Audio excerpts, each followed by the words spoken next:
All right. Hi, Mike.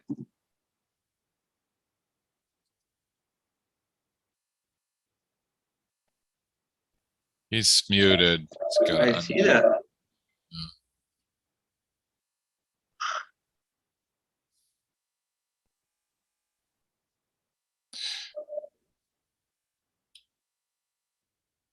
Good morning. See, notice my webcam has to be adjusted since you had me do that chair adjustment. Or maybe not. I don't know. I'm higher in the frame. Yeah, you look okay. But I don't, because now you can see my Greater Milwaukee Green Party t-shirt and my button. Right. Can't see my head, so guess that's not gonna work. This is about a $70 webcam, I think. Can't remember why I think I got it for some Green Party thing. Oh, well, mine's free. Came Right. with the computer.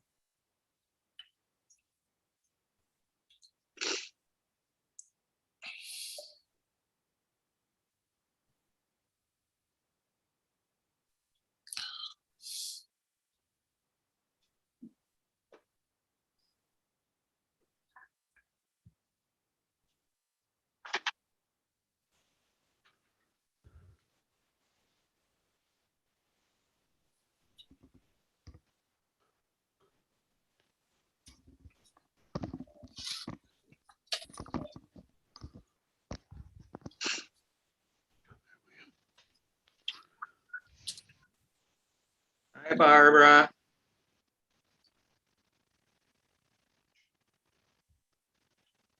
She came right in with unmuted. Hey, Yeah. Hey, Barbara. Hi. Usually, How are you? I'm good. How are you all? Good. Well, Morning, Mike. morning, Greg.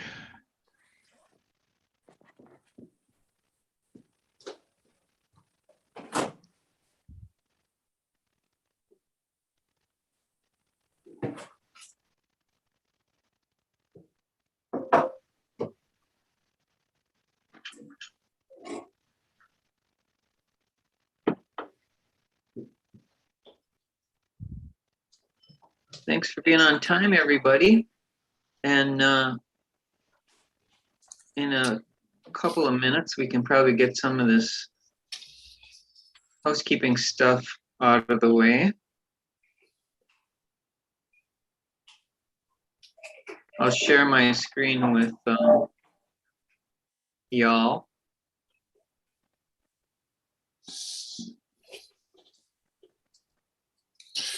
who started the "you all" meme? Because that's been From the South. no. It came from the media in the last month or so, I think. I'm just saying there's like a wave of people saying "you all" of a sudden. Oh, yeah? You didn't used to say it. Oh, I It see. sounds friendlier. Yeah. Hi, Bill. Hello. But we're from the north. Hey, Bill, I had a couple questions for you before we start the meeting. Yeah. So Barbara is going to check. She's very close to her due date, so I'm not sure if she'll be here today. Her due date is let's see here. The end of October, isn't it? Yeah, it's the 24th, so getting pretty close. But so we've been talking. I wouldn't set my watch by that, though. Right. Right. So we've been at the elections committee talking about how we can support her, through this time when she's not going to be able to do her chair job fully. And she was going to check to see if she and Tom and Mike, you can possibly help with this too. See if she had the team skills, team building thing, if that was actually consented on by the coordinating council, or she wasn't sure. She was going to check her emails on that because she said there's been a lot of things that have been doing consensus by email. So does anybody know? I haven't seen anything. Okay. My sense is that there was general approval and no objection. So I Okay. think you could say that was consensus. Hi, Alex.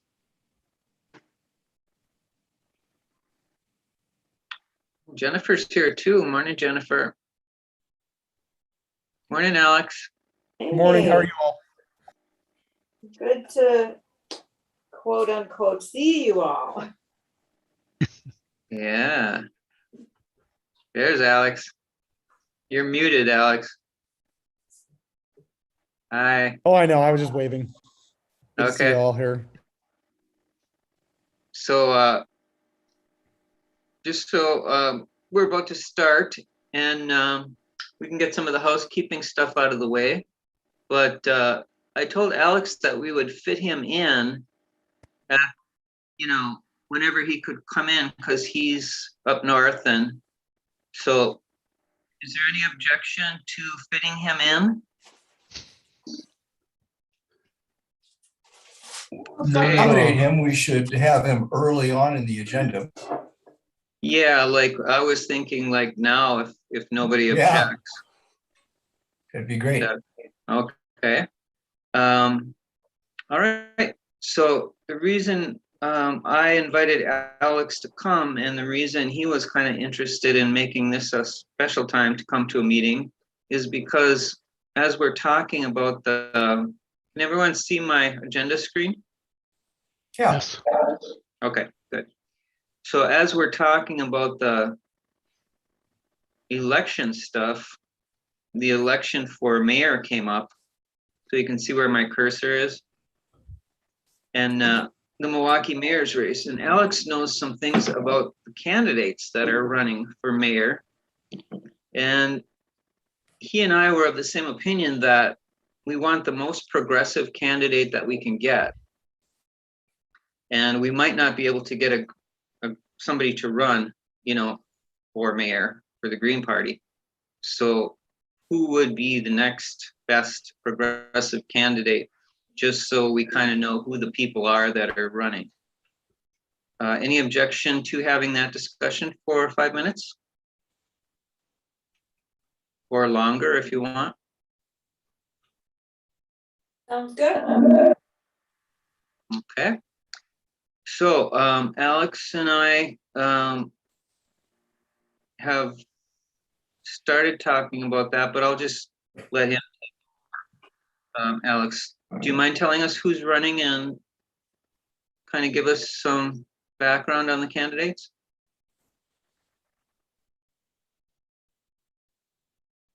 Yeah, no problem. It's good to see all of you. I actually was just in the middle of sending a lot of you guys personal messages saying hi. It's just great to see all the folks here. And Barbara, it's good to see you, and Bill and Greg and Mike and Tom.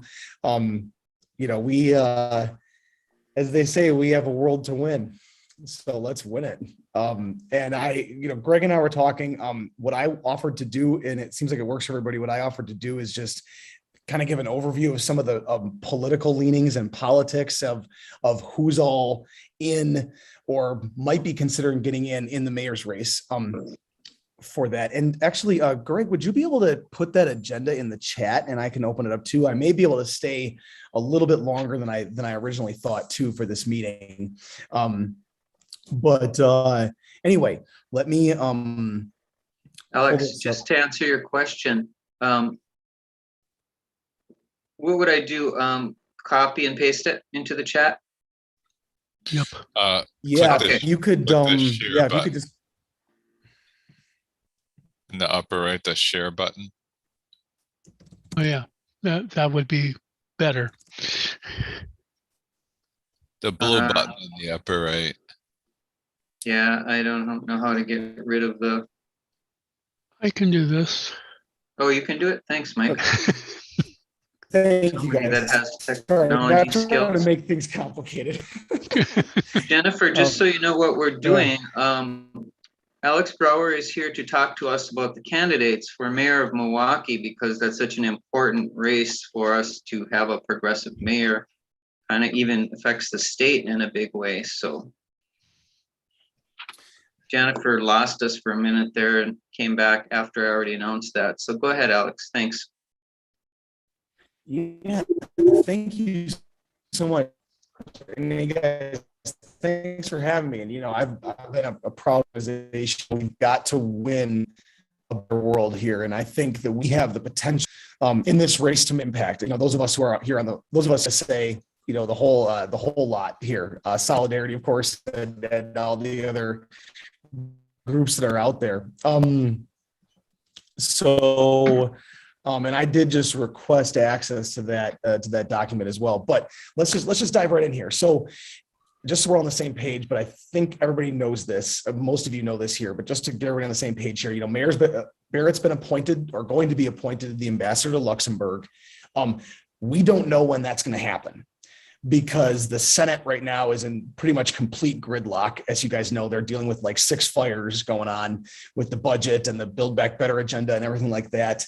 And then also on top of that, every State Department appointee, which this would be under Department of State, every State Department appointee, Ted Cruz is holding up, using a procedural maneuver to hold up every single State Department employee, appointee, not employee, appointee, so that he can extract some concessions on Russia from President Biden.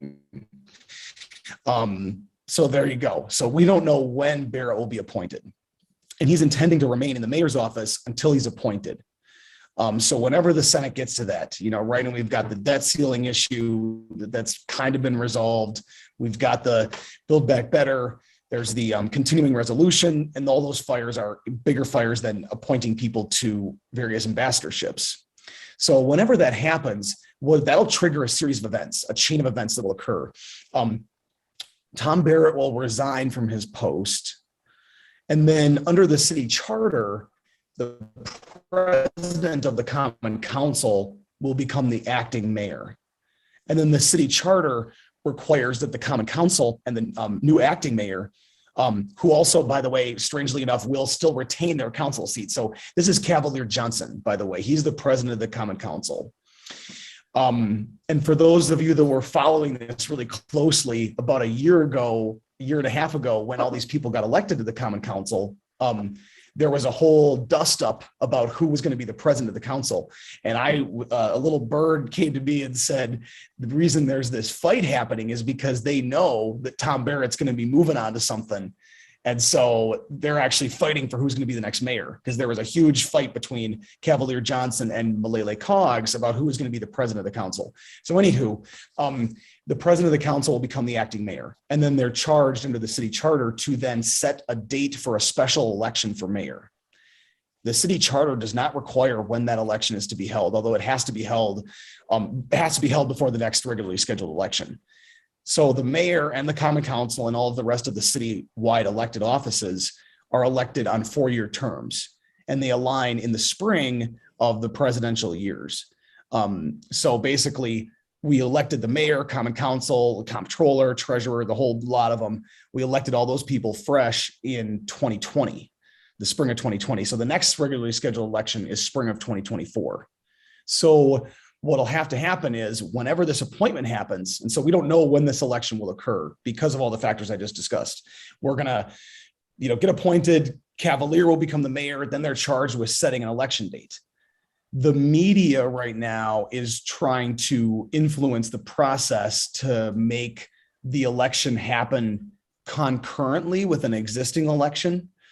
And just so you guys are aware, the media has their obsession with like government pinching pennies, which is generally a good thing, but it'll cost the city an extra like $200,000 to run its own election that could be separate from any scheduled election. So the Journal Sentinel's trying to get them to do it along with an election. So I'm saying all that to say it could happen it could happen next spring, aligned with the spring elections, because we have county board up, and then some of the suburban communities have common council seats and school board elections. But then, or it could happen in alignment with the fall election. So it could be a primary in August and then the general election in November. And I don't want to yammer on too much about all that stuff, but just so everybody, I know a lot of you guys know this already, but just so we're all on the same page about where this is going to go and why this is all up in the air. But here's the chance that we have as the radical left to make some noise and make something happen. And I think even potentially win. I'll just full disclosure here. I'll let you guys know, I think that the radical left, which I would say includes the Greens, should put somebody up in this race. And that's just my personal opinion. I think we should find somebody. I'm trying to find somebody to run. So that's my personal agenda. But going back to the facts, there's a bunch of people that are throwing their hats in the race for this election. So I'll just go through some of those stuff real quick here.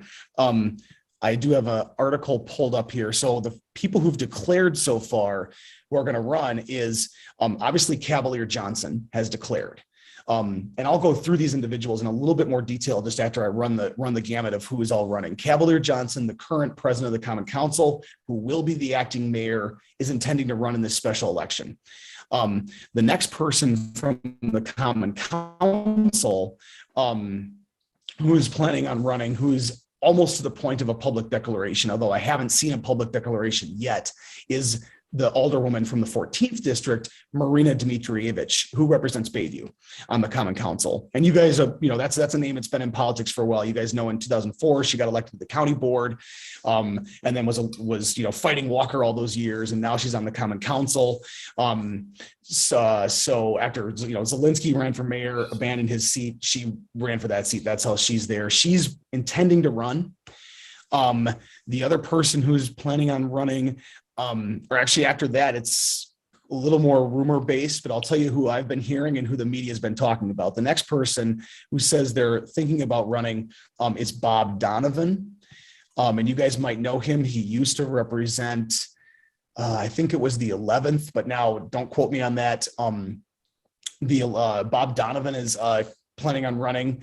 He would be running as probably the only rightist candidate in the race. He would be seeking the endorsement of the police union, very much, like a Blue Lives Matter type candidate. So he'll be running, Bob Donovan will be running, and then, and he'll probably occupy the right. Whether that means he makes it to the primary or not, it probably gives him a better shot because there will be some right-wing voters who, right-wingers do live in Milwaukee. And so there, some of those folks, he'll get their support in the primary. But that may or may not allow him to pass to the primary. The other people who are maybe more on the fence or are considering it, or who I've heard through rumors, are Danny Reamer, who's a state assembly person. He represents southwestern Milwaukee and I believe a portion of West Dallas in the state assembly. He is a Democrat. Politically, I would say he's probably more of a moderate-ish Democrat, maybe a few notches to the right of Elizabeth Warren. And then I should actually go back a little bit. Marina, I would put as more of an Elizabeth Warren type Democrat as well, working families type person. Another person who's considering running, who I've heard through the grapevine, is Chris Larson as well. So he's a state senator from the South Side. You guys aren't aware of who he is. Let's see who else is considering running. They're talking about, the rumors were going around for Lena Taylor to run, but if you guys didn't see this, just a few days ago, Lena Taylor announced that she's going to be running for lieutenant governor. I'm not exactly sure why she's doing that, because she's actually more powerful in the state Senate than she is as lieutenant governor, but the pay is higher. I don't know. Anyway, that's what's going on with her.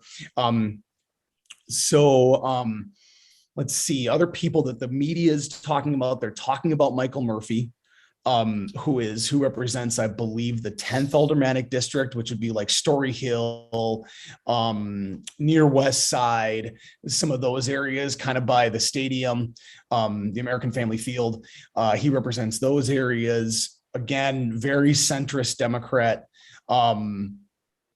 and I think the reason the media is talking about him is because he's got about 140 G's in his campaign account right now, so he would have the money to do it. Alex, That's probably the can I most money interrupt of you for a anybody. second? Yep. Oh yeah, please.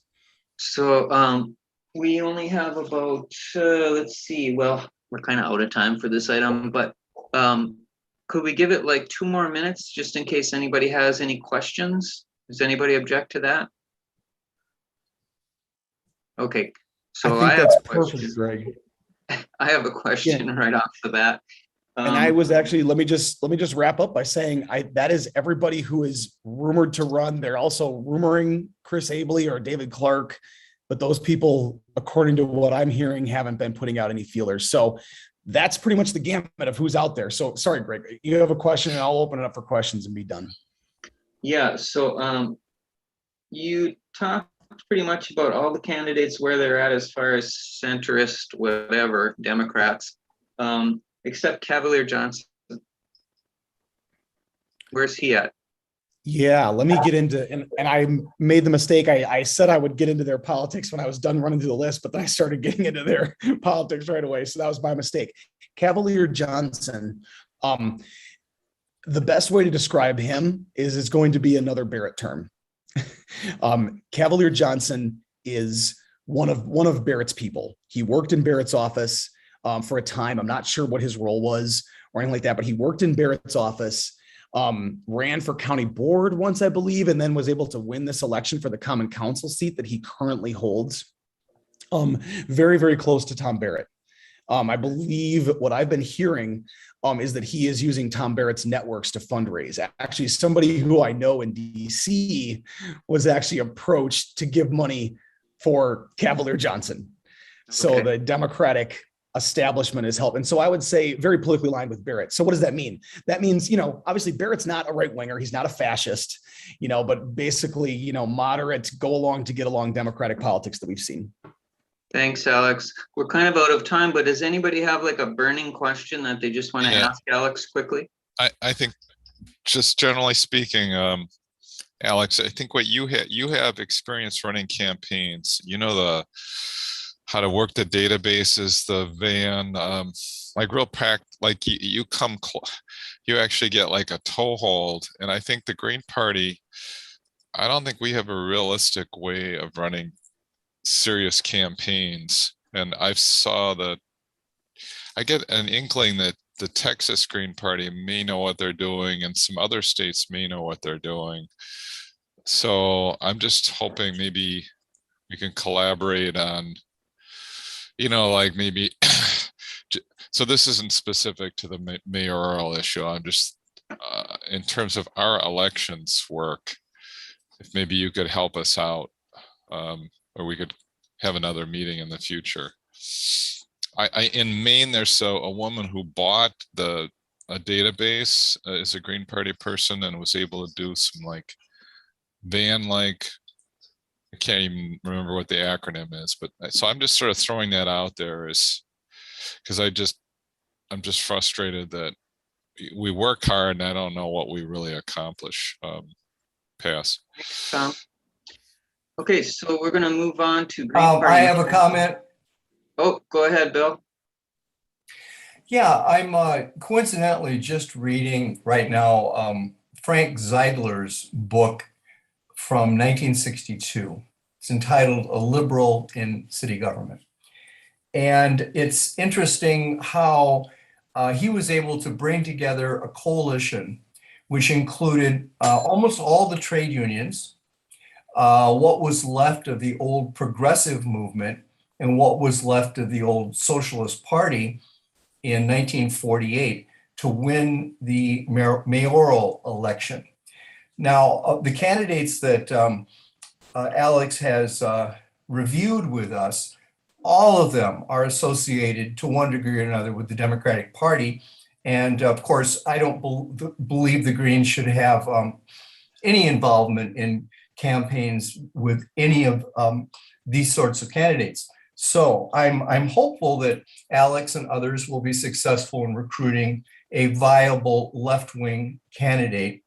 And I would look forward to the opportunity for the Greens and DSA and other maverick political elements and forces getting behind the candidacy of a genuine left and progressive alternative in the mayoral campaign. But at this point, the pickings are worse than slim.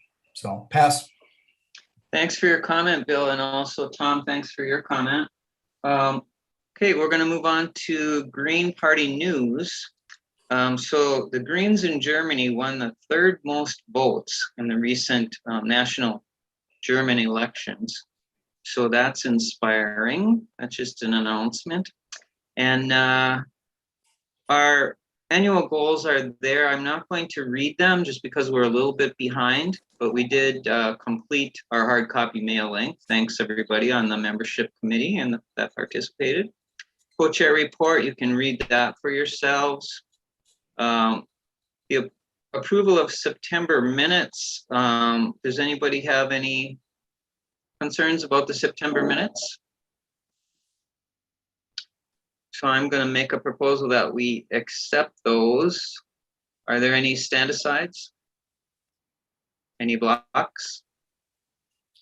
I'm going to review whether the minutes are getting on the drive, but no. Thanks, Tom. They're not getting on the drive, so you won't have to look too far. I can tell you that right now, because I have to be the one putting them on there. So sorry, I'm a little behind on that. Okay. I'm a little behind on that. I realize it's important. Treasurer's report, Barbara. Barb. Figures I would just take a bite of my breakfast. I'm gonna, well, I wanted to mention a couple things. I don't know exactly who's on the membership committee, but I did receive 3 of our mailings back. They were returned to me. Could not be delivered. So you were involved in that, Bill? I can deal with you on that, Barb. Yeah. Okay, Take a photograph of the envelopes and just email those to me. Because ultimately we need to fix the database. Thanks, Tom.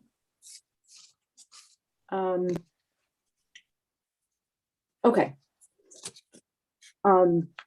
Then I met with our former treasurer, Winston, and he walked me through online changing officially so that I'm officially our treasurer with the state commission. I don't know what it's called now. Let me see. So I'm officially Wisconsin Ethics Commission. So that's what it is. But I found out with that, doing that with him, and he showed me that I was supposed to be, there are certain entries that I was supposed to be making, and I was not, because I kind of lost touch with Winston. And so that's something I'm going to have to talk to somebody personally and about how to do that. I think I can just do amendments to our reports. I believe that each donation we get is supposed to be reported. So, and I have not been doing that. Fortunately or unfortunately, we don't have, hundreds of donations that I have to do amendments for, but I will, that's my next thing that I need to do.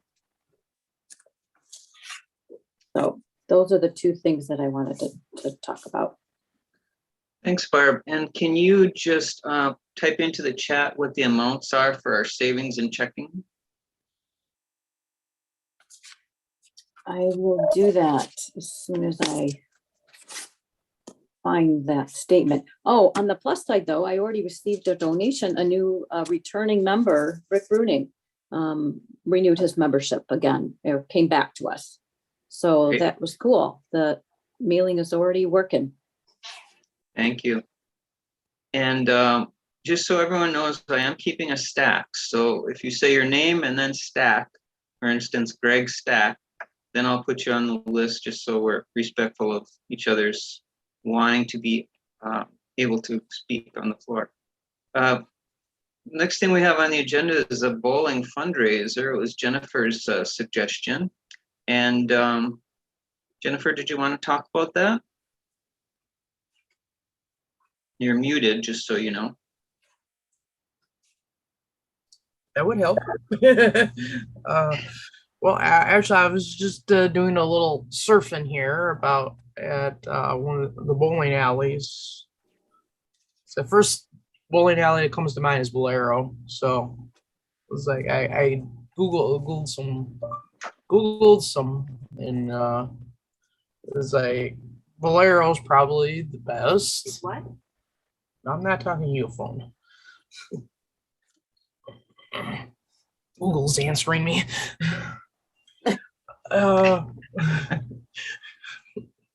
Yeah, and it's like I was looking at other ones too, and I think Bolero, it might be more expensive, but I think you probably get more of the people. And I was just seeing that they have event planning available. So. All right.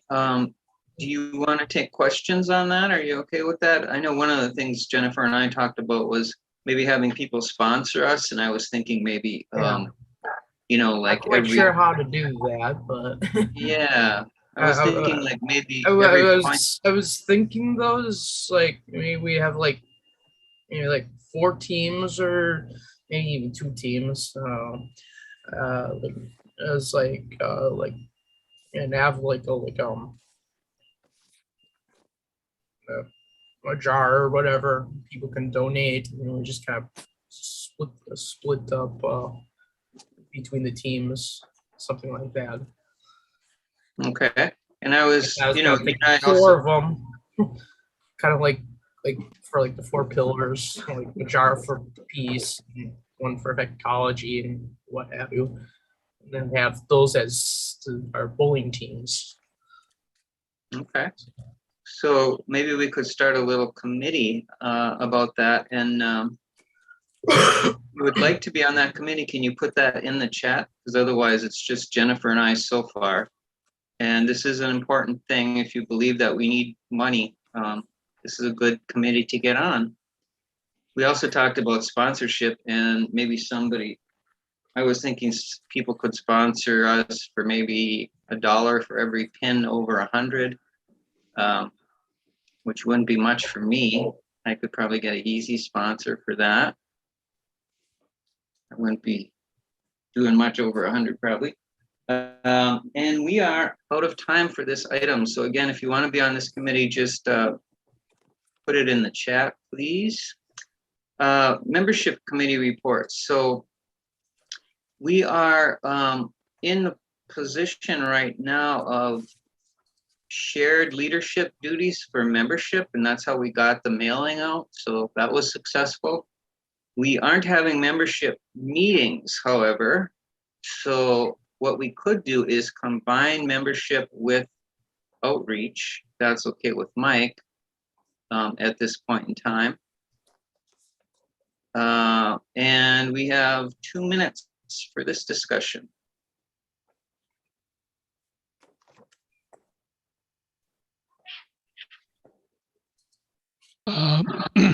I guess I have no objection, at least for the time being. Anybody else have any objection to that? Okay. Mike, can you write our new member into the list of voting members there? Did you remember who it was?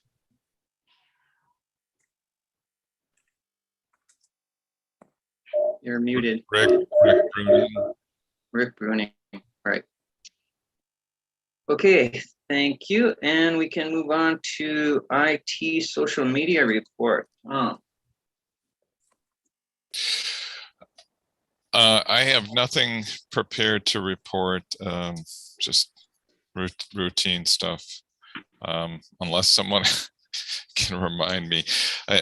um, we're going to be touching on the an IT issue or two later, I think. Pass. Yes, that's right. And, you know, I just like to say that Tom supports all of us with our IT things. He's not the only person that does that, but he is the most available and the most, I would say, you know, the person that's, well, availability is huge, and also Tom's skill is great. So, elections Thanks, committee. Tom. Go ahead. I'm sorry, I didn't hear the name. I just said thank you, Tom. I really Yeah. appreciate what you do. Right. Is that Barbara? Yes. All right. Moving on to elections committee report. I think we can put that off for a little while because Barbara Dahlgren might actually make this meeting, but she's getting real close to her due date for anybody that wasn't here when I talked about that at the beginning of the meeting. So please remind me to get back to that report because it's important. And we can move on to outreach. Go ahead, Mike. Okay. It was there a minute ago. Or, okay, so people can see the outreach. Yes, so people can see the outreach report. My copy, it just disappeared. Don't ask me why. You want me to read it? No, I can see it.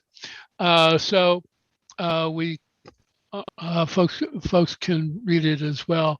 I did. So there will be continued activity around the Medicare for All March, folks. There was asked to be part of a meeting next weekend to talk about a Halloween Day of the Dead sort of event. Some of these things are getting organized around the country, particularly in starting off in the Bay Area, where the Speaker of the House happens to live. And we may do something here. I will post to the list once we have some new stuff. I'm continuing to write our letter to the coalitions, and we are meeting on Thursday. If anyone who is not on my regular list who would like to participate in either of the Medicare for All stuff or the anti-racist Green New Deal, and I guess now folks from the membership committee are certainly invited to participate on our committee for the time being. That's my report. Thanks, Mike. Any questions for Mike before we move on? I just indicated that I'm on stack in Go the ahead, chat.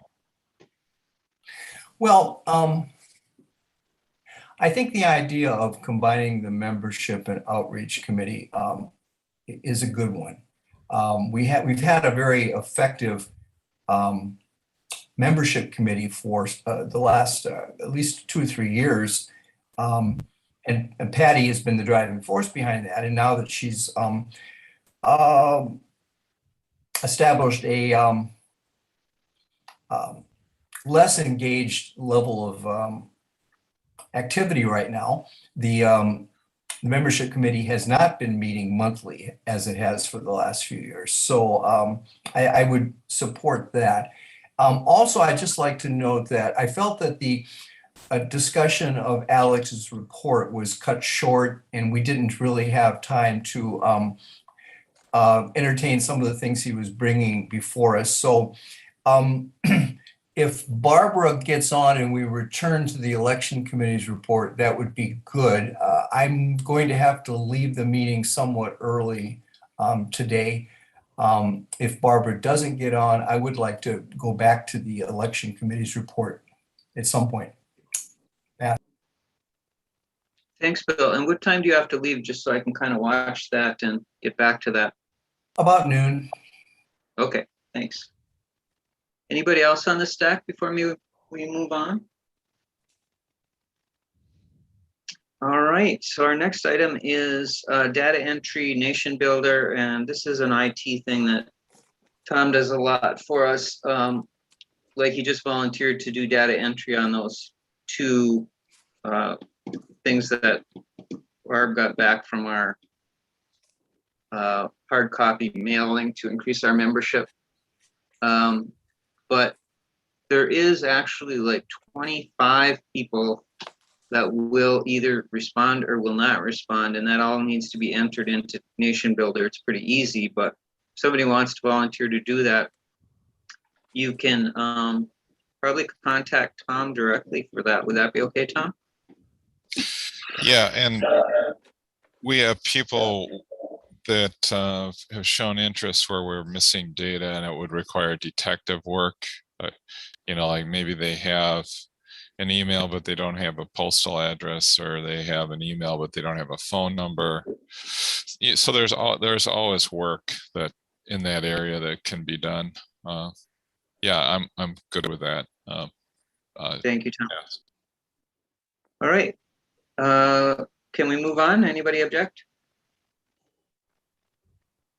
So the next item is our volunteer job openings. The thing that's changed there is Jennnifer has taken a class, and it's a social media promotions class. So she's interested in helping to develop like a game plan, so we're more organized with our social media. And Jennnifer, what would you like to say about that?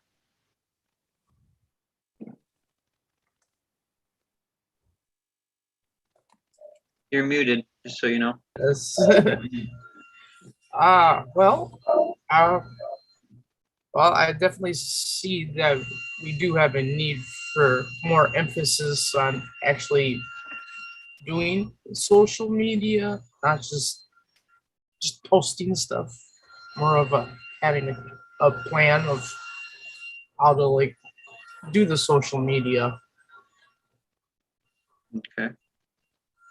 So are you in a position yet where you can like attend a meeting on that? Or I know you work second shift, so would you be open to attending a meeting in the morning on that kind of thing? Or like before work, right before work, or? I suppose. Okay, so would like 12 o'clock work for you? 1 o'clock, what would work? Well, 1 o'clock's kind of late, huh, if you're gonna make it to work. Yeah, like lunch is like 12:30. Okay, so would you like to have like 11:30? Is that the time that would work for you?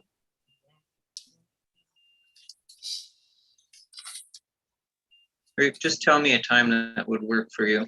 Maybe 11 might be a little bit better. Okay, let's say 11, and then if you'd like to be on a committee with Jennnifer for that, let us know. Otherwise, Jennnifer, you and I can continue to talk about that now that we know when's a good time for you. And I'm willing to work on that. I'm curious. Well, yeah, I assume Twitter and Telegram and Instagram and whatever. But yeah, I'm Instagram willing. would probably be a very good one to get into. Okay. great, Tom. All right, well, I will leave that up to you and Jennnifer then. Now that we know a time when that Jennnifer is available. Is that okay, Tom?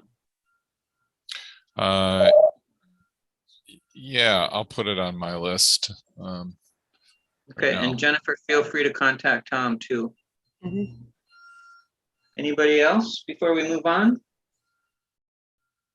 Or is there anything more you wanted to say about that, Jennnifer or Tom? We have 1 minute. I couldn't think of anything in particular right now. Okay. Well, thank you for coming Oh, up with that I'll say proposal. one thing. Yeah, come up with a plan. That's all. Say one thing, which is, I think if we're doing social media posts, at least starting out, it should be 2 people. We should have, unless we have, we need a process so that posts are approved or, moderated, right? We don't, I think that's important. Not that we have to come up with an incredibly complex code of conduct thing, but that would be the simplest first suggestion I would have. Pass. Great, and just to clarify, Monty moderates our group and Mike and I monitor the page. We're the only people that can post to it, I think. Is that how that works, Mike?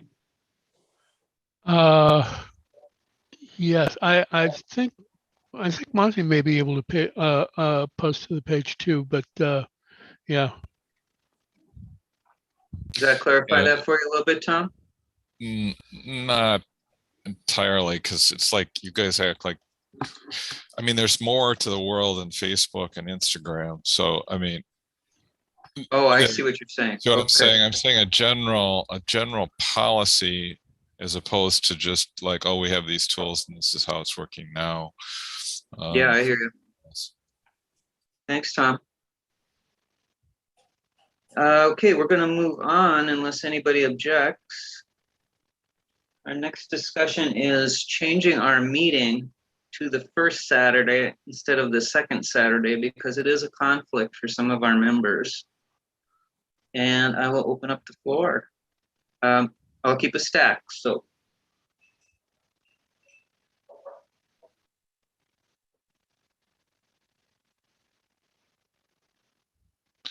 I'm checking my calendar. I think that'll work, and that would be wonderful.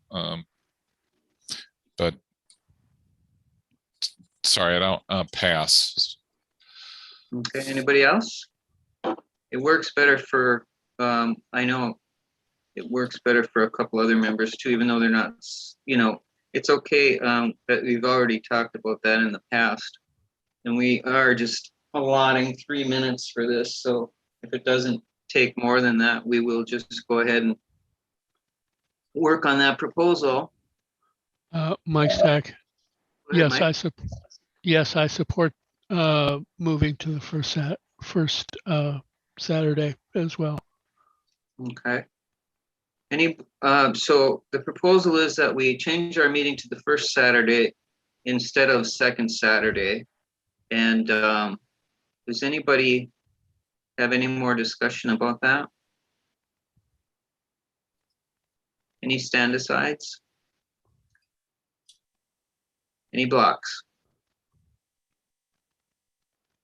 Okay, we have consensus and our meeting has changed from the second Saturday of the month to the first Saturday of the month. So it's going to be a short turnaround, folks. It's awesome. Yeah. And we are moving on to the public portion of our meeting. So this is the part where we do our team skills team building for 5 minutes. And I made this a little bit more specific, and I have some suggestions too, because we worked on this last time. So how do I help someone to cool down in a meeting if I'm the facilitator? Because we don't want the same facilitators all the time, right? We want to be empowering each other to have these leadership roles. So a couple of suggestions on that before we discuss. So as the facilitator, I can remind the group about the stack, right? That's a fairness issue. And just for the sake of everybody seeing what we're talking about here, you see my face now? Yes. Okay, how do I see my face? Here we go. All right, so we're talking about these concepts, right? Fairness, concern, effectiveness, and pleasantness. These are our team skills, team building concepts. So we are working on those, and when we are helping someone to cool down in a meeting, and I'm the facilitator, one of the things I can do is, first of all, remind people right at the start of the meeting that I'm keeping a stack, right? That's a fairness issue. So everyone gets to speak when it's their turn, and nobody gets to feel like they have to shout over the crowd kind of thing. Secondly, I can remind the group about the agenda, and that's also a fairness and effectiveness issue, right? Because I might feel like, well, I really like this issue and I want to spend more time on it, but that might not be fair to other people who have agenda items that might be not able to get to. Yeah, we're not taking the stack yet, Tom, until I present this a little bit, Sure. but I'll put you at the top of the stack.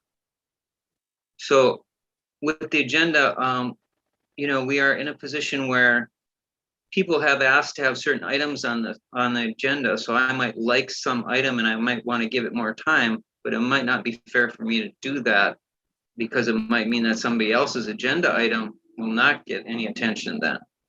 So that's a fairness issue. And then finally, I can remind the group, if I'm the facilitator, that what the expectations are for respectful communication, right? And that's a concern, pleasantness, and effectiveness issue. So, and then finally, you know, if things get really, really wild, because some meetings, let's face it, they get out of hand. Maybe Mercury's in retrograde, who knows, right?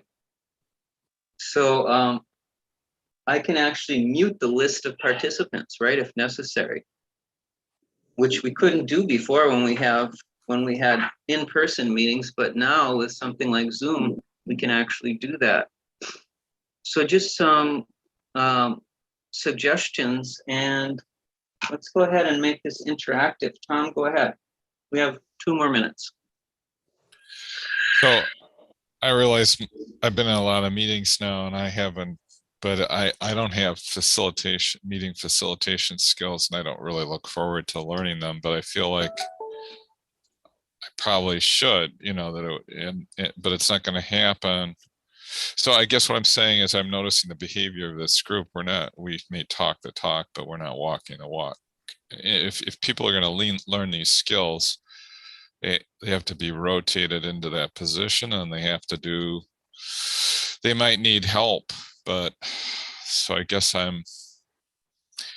typically it's been the co-chairs, one of them facilitates and the other one might chair or whatever. So I'm just throwing that out there as something for the future. Pass. Right, and thanks for being so honest, Tom, about, you know, the fact that you aren't that interested in it. And obviously, if somebody is interested in it, you know, please contact me or Mike. You know, we've both done that. Anybody else want to volunteer to mentor someone who's interested in facilitating? We have 1 minute. Tom Stack. Go ahead, Tom. Yeah, just to follow up. No, I feel sort of like it's my responsibility to try to learn that. So I do want to learn the skill, and you know, it's even just keeping a stack, you can get distracted, think you're doing it, and then I'm just saying I know it's a skill, but I don't know. So I am interested, and then I also think if we want to be redundant and effective, we should be sort of encouraging people, even though they don't want to do it, to, you know, learn how to do it. Pass. Thanks, Tom. Yeah, hopefully people do feel encouraged and want to do it, because it's really a nice way to have more democracy, right? Is if we're sharing the leadership roles. Okay, Barb for this next, I'm sorry, who was that? Barb? Yeah. Go ahead, Barb.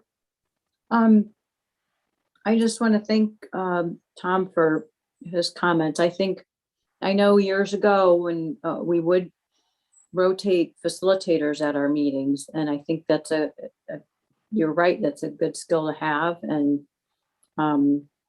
I have another meeting tomorrow here at my co-op where I live, and we really need that, but I don't know if it's gonna happen because we've had some really heated discussions, if you can call them. So I will keep that in mind. If I was not having to do my treasurer things, I would definitely try to step up and facilitate a future meeting. I'll keep it in mind. Thanks, Barbara. I really appreciate you doing that because for those of you who don't know, Barbara used to be the co-chair of the Greater Milwaukee Green Party, so she's very capable of facilitating a meeting. And yeah, our next item, and we will do more team building, team skills, obviously, but our next item is part of our educational component, and that's the global climate strike. Tom was able to do a video for us for the local climate strike, which happened on September 24th, coordinated largely by Julie Enslow. And so I'll play that. It's brief, and it shows, I'll kind of narrate it too, because Greg, things I want to point out. Yes, Tom? if you unshare your screen and then reshare your screen and look for the little radio button to check off to share the desktop sound, it'll be better for all of us. Otherwise, we'll have trouble hearing it. Okay, what do you want me to do again? So unshare your screen. Okay. And then reshare your screen. And when you do it, go slower. Before you select the screen that you're going to share, look down on the bottom. There should be a button that says share desktop sound. Oh, yeah. So just New click on trick. that. Yeah. Thanks. That way Tom. we can actually hear it. Yeah. Okay. All right. I love when you teach me these new tricks. All right, here we go. So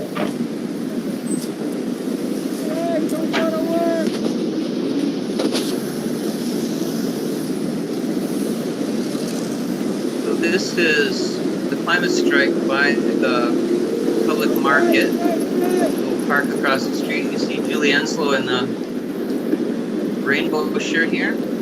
These are some students from Germany that came from UWM, I believe.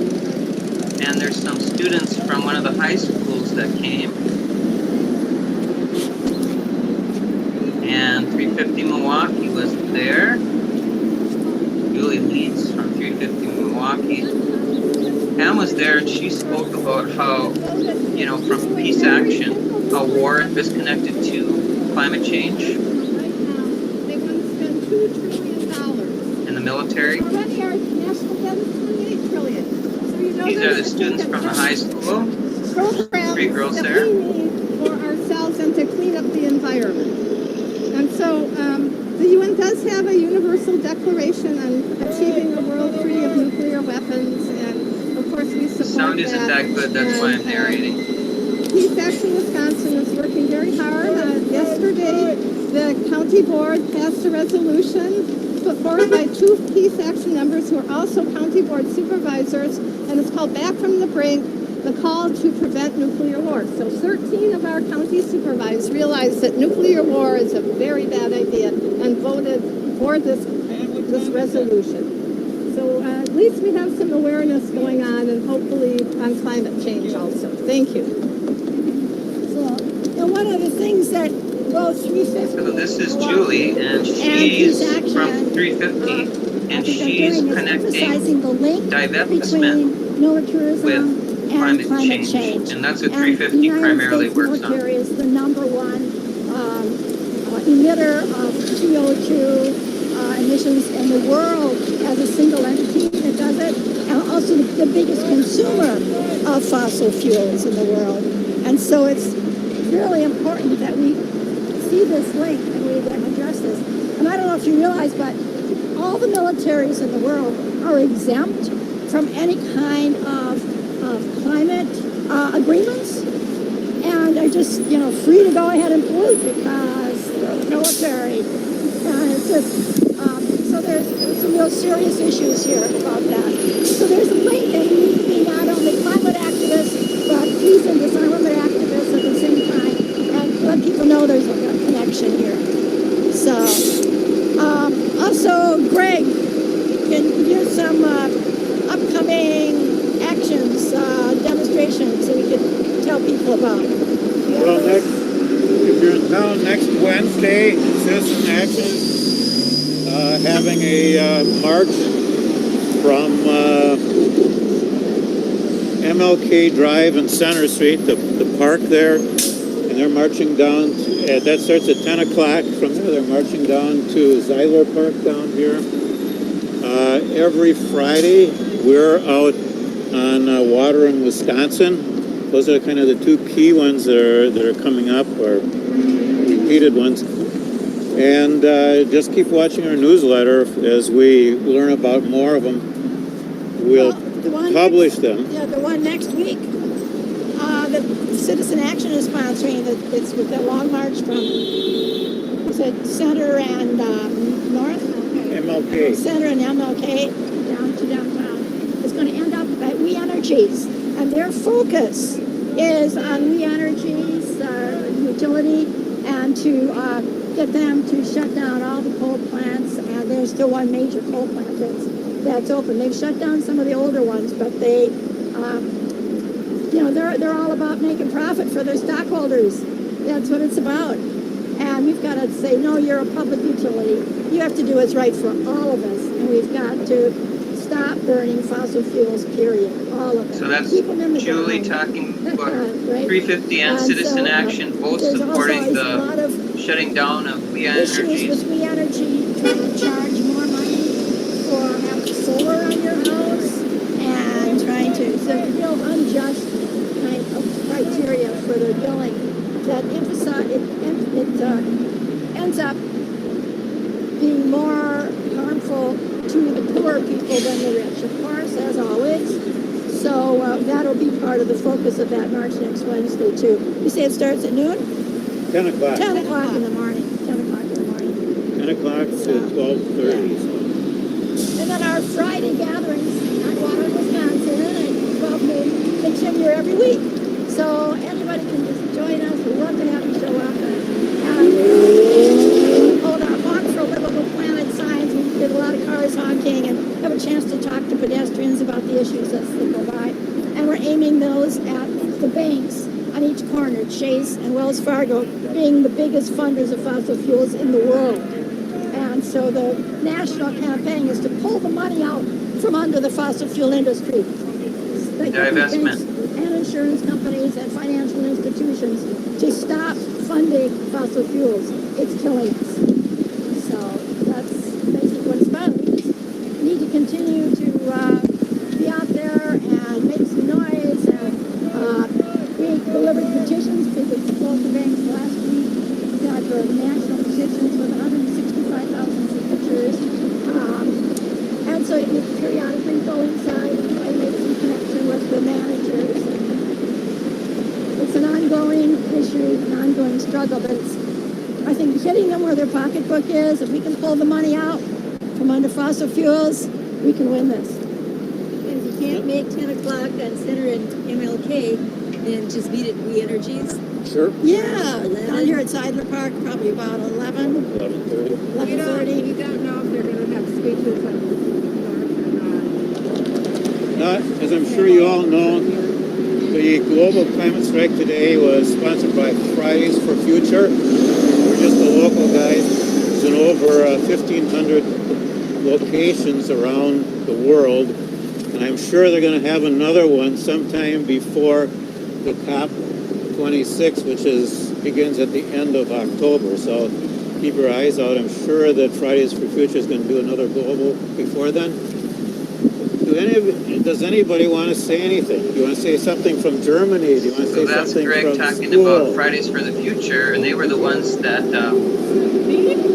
one of sponsored you? this strike. All of you. Like coming here, I was not really sure what it was That's like. Greta Thunberg's organization. Like 2,000 people. So I really love that. Tom you guys going are over so to the German student. I think that's so inspirational. I'm really glad we came here. It was really, really spontaneous. So I think you're on the right track. You got to get like the attention out there and the people out there. And I think a lot of people, also the people honking, they know about it, and we just need to get them on the streets also in America, because America obviously is like one of the countries that really can make a difference. So just keep going. I'm really inspired. I'm going to do whatever I can and have time for while I'm here. But thank you for doing this, really, and just keep going, and you'll get the people eventually, and they're going to come here. Spread the word. I really love that. Yeah. Anybody else? So one thing before, You can't see it, but I am over on the street yelling, "Strike! Don't go to work!" And I have a sign that Barbara Dahlgren made. Beautiful sign. Says "Strike" on it. additional demonstrations of your Tom got me right at the beginning of the video. I've got some paper and pens, you can write down your information, and Greg will put you into our system so you can just get those emails on a I regular think basis. Terry Wiggins is in the video. Sure. He's coming up. So do you want to lead the chant? Well, that's what I was going to say. All this talking action. We need to hear from This is you. Tom Siri, a lawyer. Keep the oil in the soil. Keep the oil in the soil. Keep the gas under the grass. Keep the gas under the grass. Keep the coal in the hole. Keep the coal in the hole. System change. System change. Not climate change. Not climate change. Peace and love. Peace and love. I forgot Thank one of the you, lines. Tom. Yeah, okay. Oh, there I am. Strike. Okay. Let's see, I need to change Yeah, my we're share here. looping now. The only way I know how to change my share is to go back into this share screen thing, so. Oh, I know. So yeah, some of the people, I'm trying to get these names straight because I think, see, it's Greg that was talking about the march that Right. was working its way towards We Energies. And then I think Terry Higgins, she had the blue and she was to his left.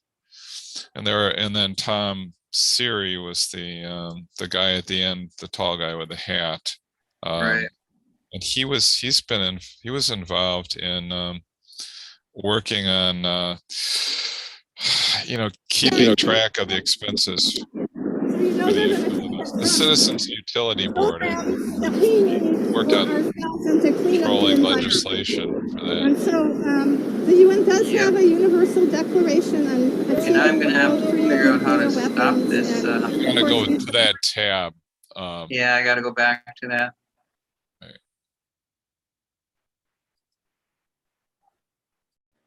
Thank you. Okay.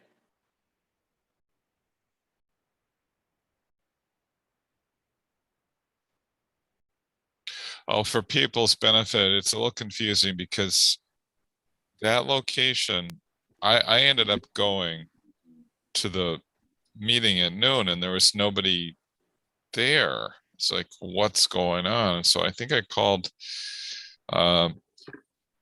Barbara Dahlgren, got her cell phone, and she said, "Oh, we're down at the Milwaukee marketplace, which is like 3 blocks south." And so I walked down and found them gathered there, and Barbara had left. So I don't know how often they do that. That's the only time we do that. That was because of the climate strike, which was a special occasion. Otherwise, we're always at Water in Wisconsin, and we would have been at Water in Wisconsin had you arrived when it started too, Tom, because we were there from 12 to 12:30. I was late, yeah. So we're going to move on to the next part of our educational component. Mike is going to talk to us about Canada and Green Party elections, which just happened. 2 Green Party trans women were elected to Parliament in Germany. And Mike, you have the floor. Okay.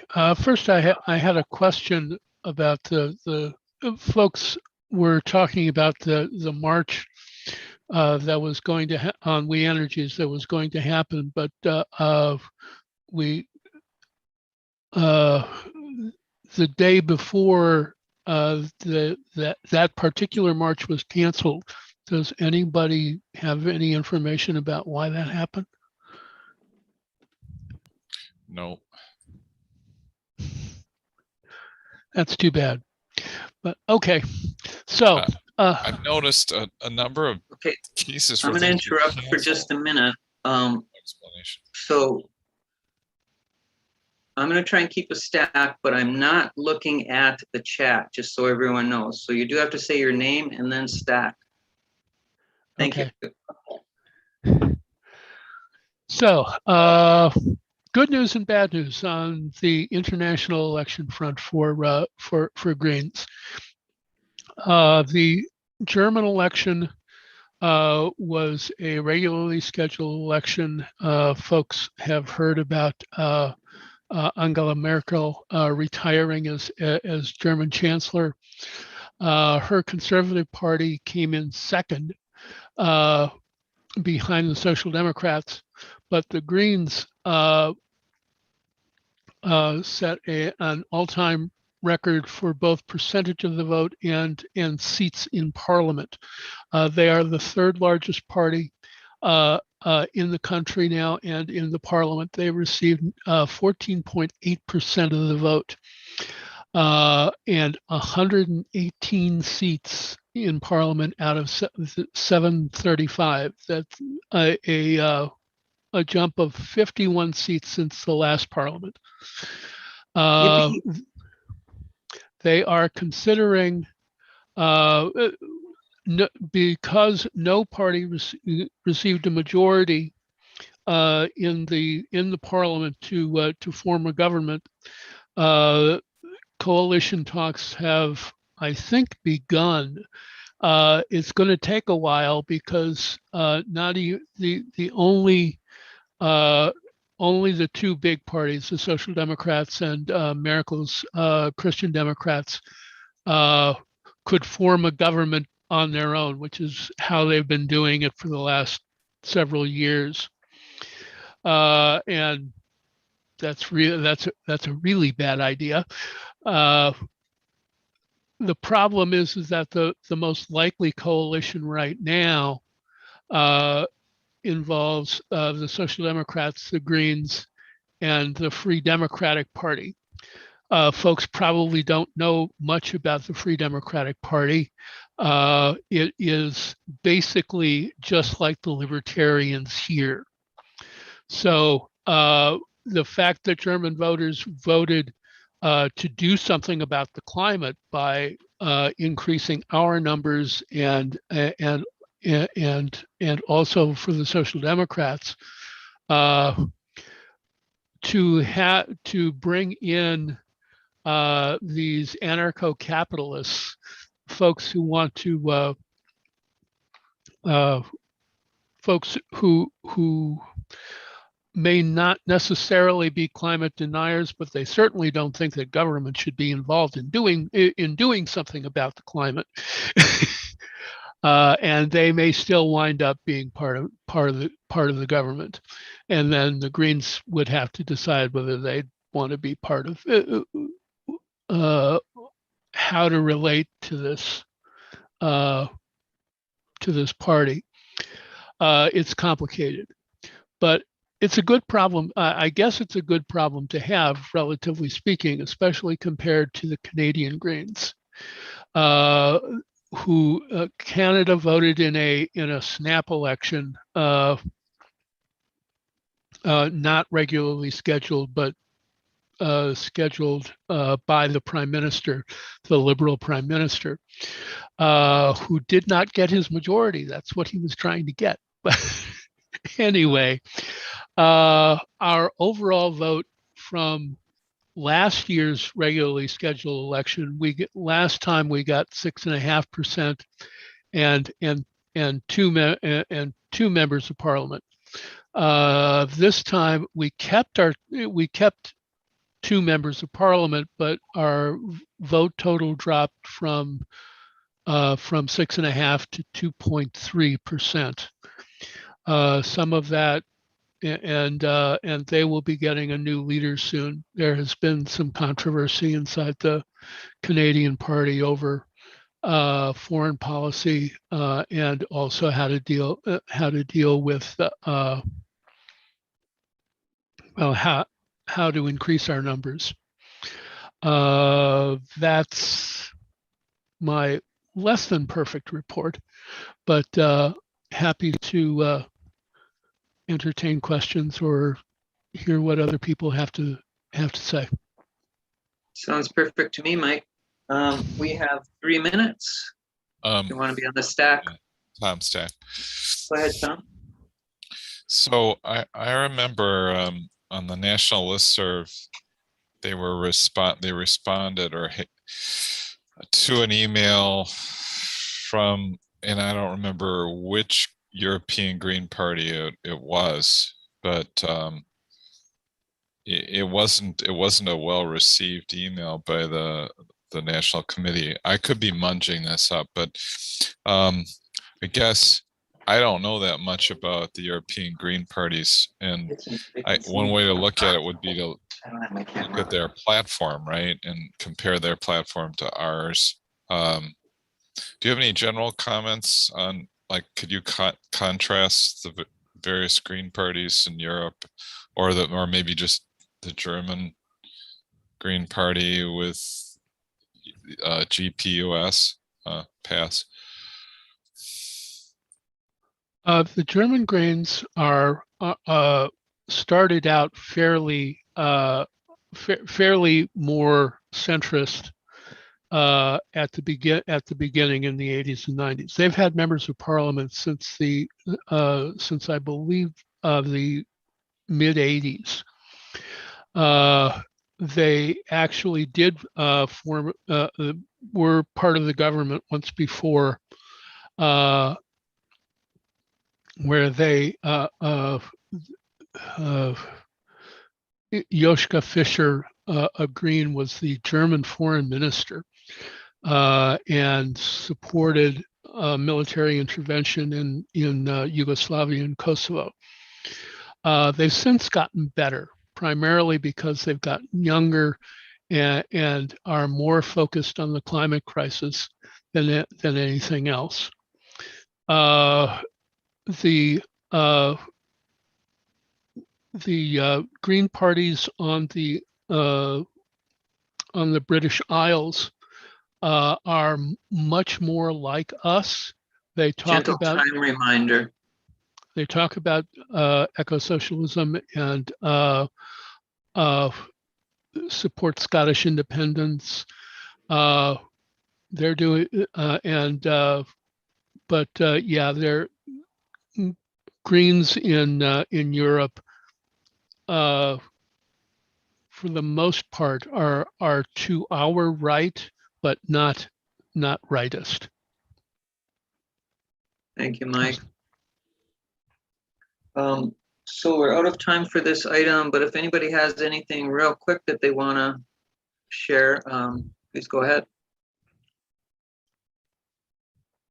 All right, thanks so much, Mike, for bringing us up to speed on what's going on in the world with the Green Party. And announcements is next.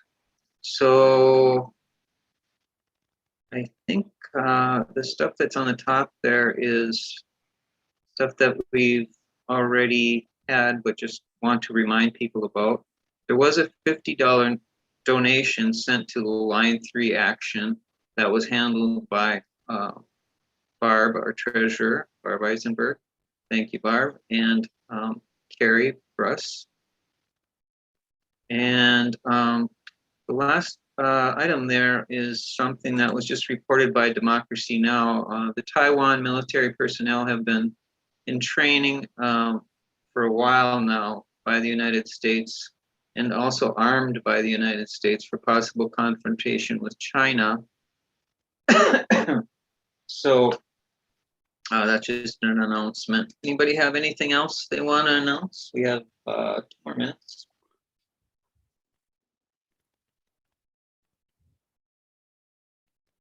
Okay.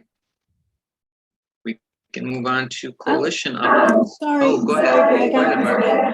forget. No problem. Just a kind of a gentle reminder to myself, I was looking at our statement. You know, I had updated it on our chat, and from last month to this month went down $25 because we had that check clear from our Juneteenth sponsorship, which is great. I'm glad we did that. But then I looked and we have 2 more checks that are going to clear, one for reimbursing you, Greg, and the other is that $50 donation. So we have 1 membership coming in that's going to cover a little bit of that, but we need more memberships. That's all I'm reminded of, and I'm going to check and make sure mine personal one is up to date, and if not, I will write my own check. Thanks, Barb. And also, you know, please remember the bowling fundraiser, everyone. If you can get involved in that, that might be a fun way to make some money too. And we better go back to the membership committee report just to honor Bill's request. I mean, the elections committee, yeah, the elections committee report. So I'm going to share my screen on that. Let's see.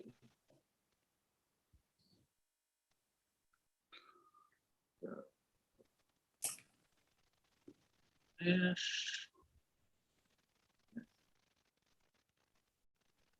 Yes.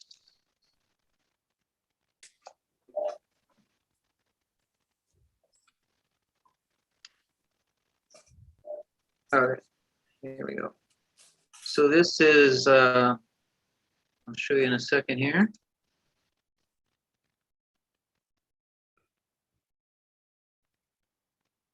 This is going to be Barb's report.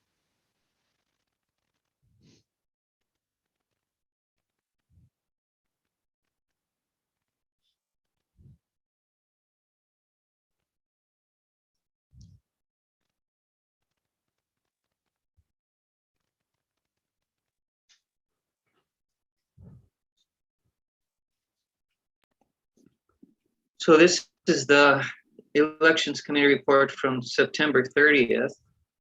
And the reason I'm showing it on here instead of on another document that I'm going to show you from the elections committee is this has the actual links on it. So for people that are on the coordinating council, the elections committee is proposing that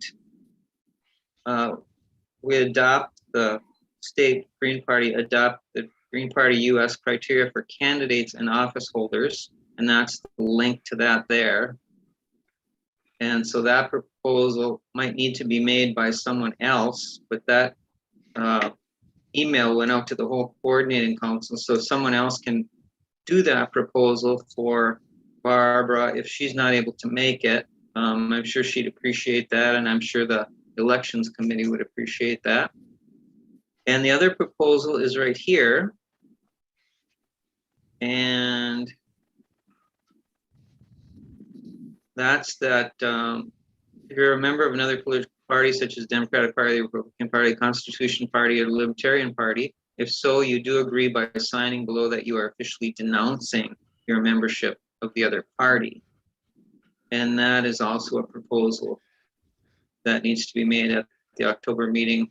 So these 2 proposals need to be made at the October meeting and hopefully consented upon in order for us to move ahead with elections, which stuff is coming up fast with elections. I'm going to stop sharing this and share another document from the committee.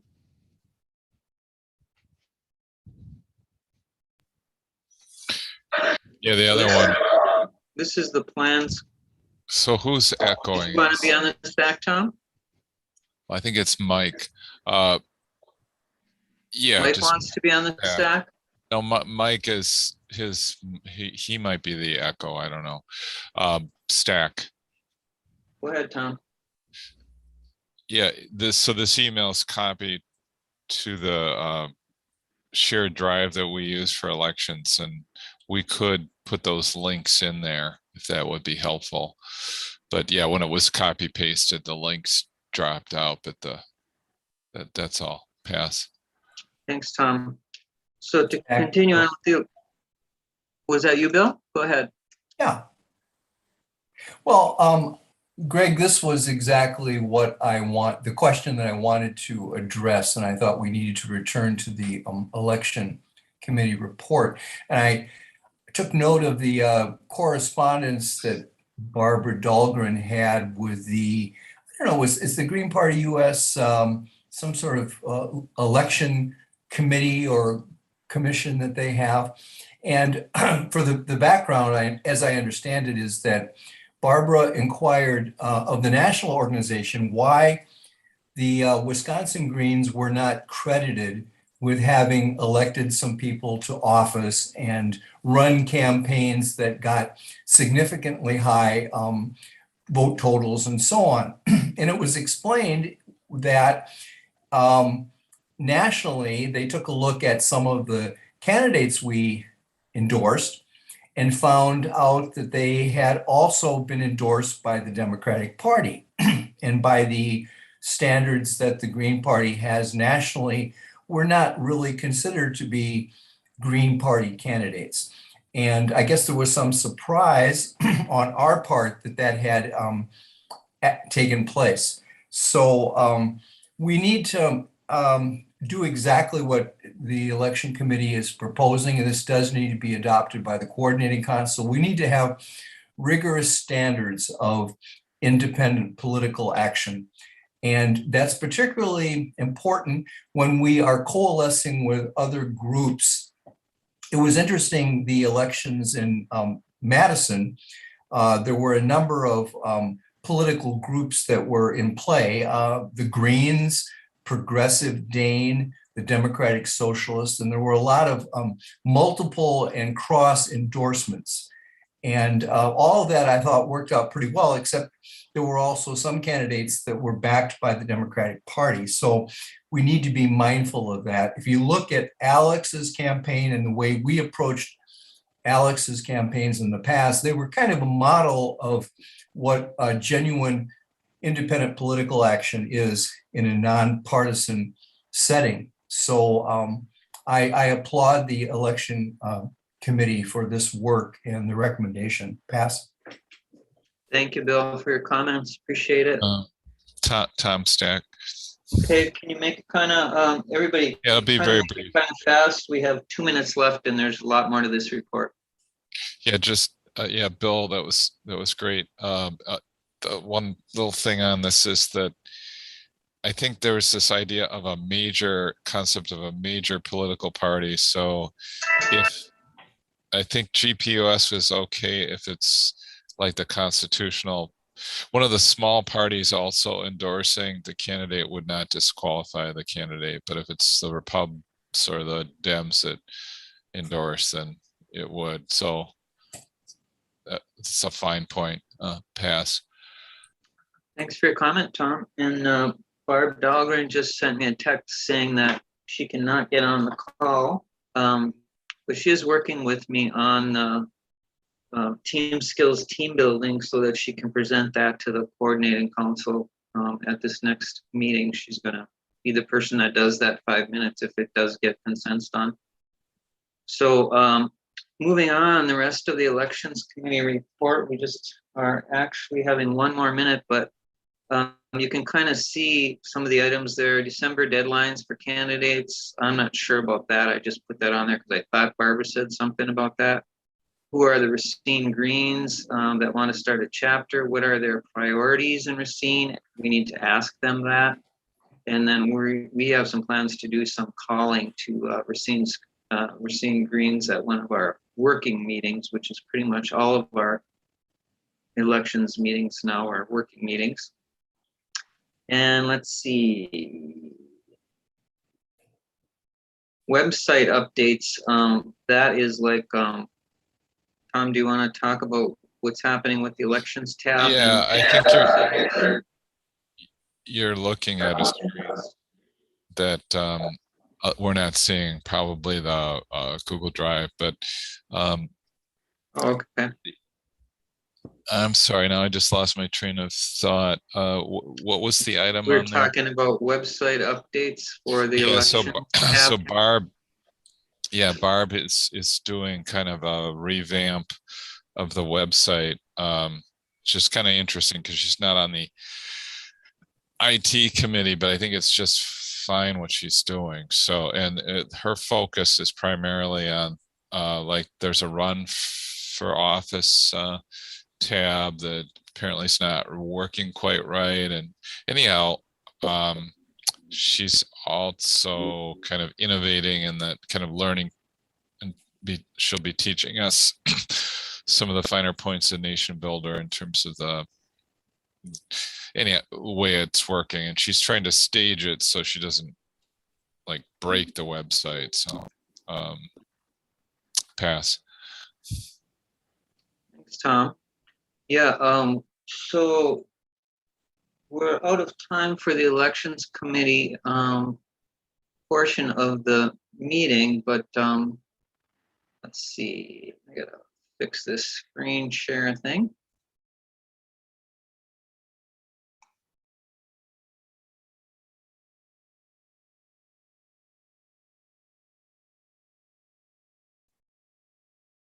All right, so that was what we were supposed to be looking at. And we're back to the agenda. The elections committee is meeting on, what is that, the first Thursday? Does anybody have that? Oh, we changed it, right? So I'm not really remembering. I think it's in the first week. Yeah, it's the first Thursday at 5 o'clock. And I'm sorry, the first Wednesday at 5 o'clock. And Tom has that in the calendar, so it does go out to the list. And it's a 1-hour meeting. Okay, we're back to, let's see.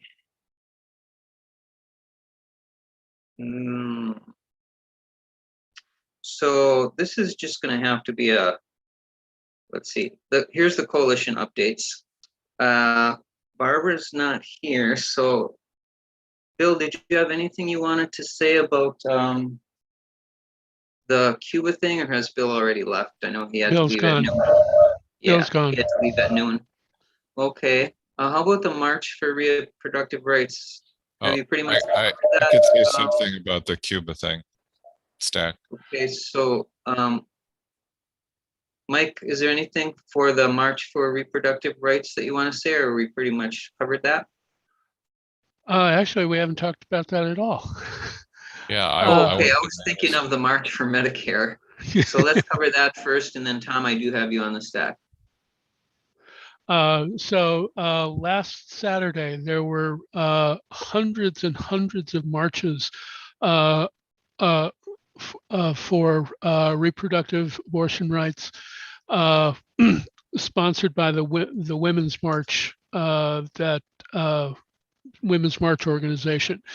In Milwaukee, there was probably between 300 and 400 folks who marched from City Hall to the county courthouse and then back down Wisconsin Avenue. I was there, Bill was there. I think those are all the greens that I saw, but I could be wrong because there were lots of people there. It was the march was called to respond to the impending Supreme Court decision around the Mississippi new abortion law, and more especially the Texas law that just went into effect a few weeks ago, was what's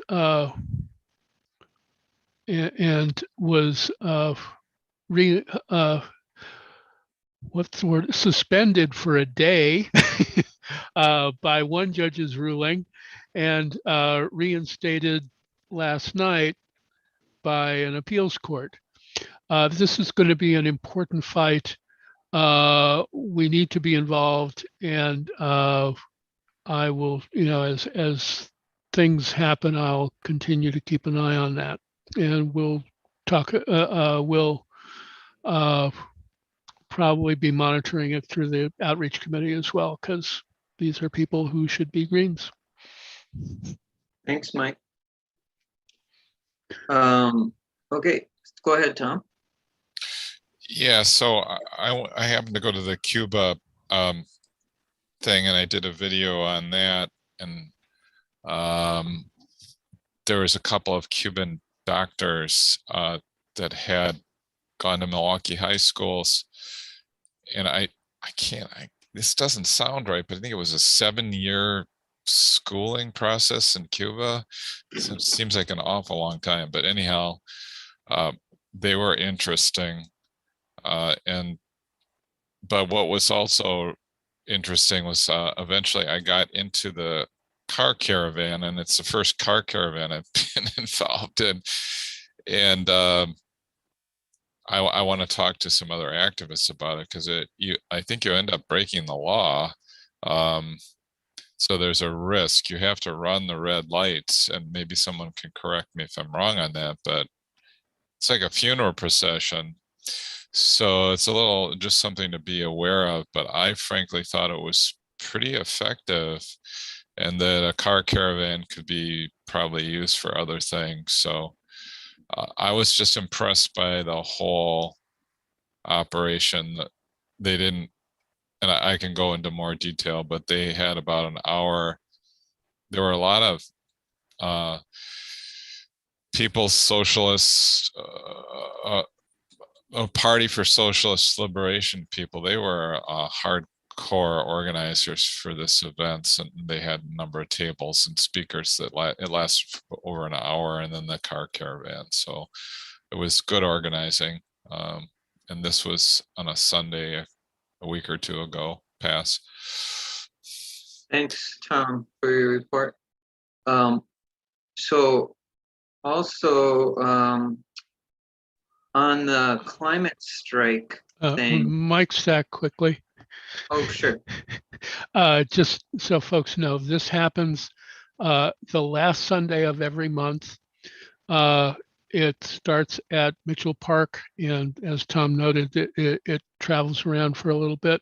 I haven't been able to attend yet, but I keep trying. And yes, glad to hear Tom's report. Yeah, thanks, Mike. And I'll put that into the coalition updates for next time, so it's there permanently in the agenda. As far as the climate strike goes, I thought we might want to acknowledge Julie Enzel's leadership for that somehow. So I'm just throwing that out there, and if anybody has any ideas, you can contact me or put them in the chat. And ehtrust.org and Wisconsin Safe Tech have a handout that's available for your use in your neighborhood. In my neighborhood, they're already putting up the 5G antennas and the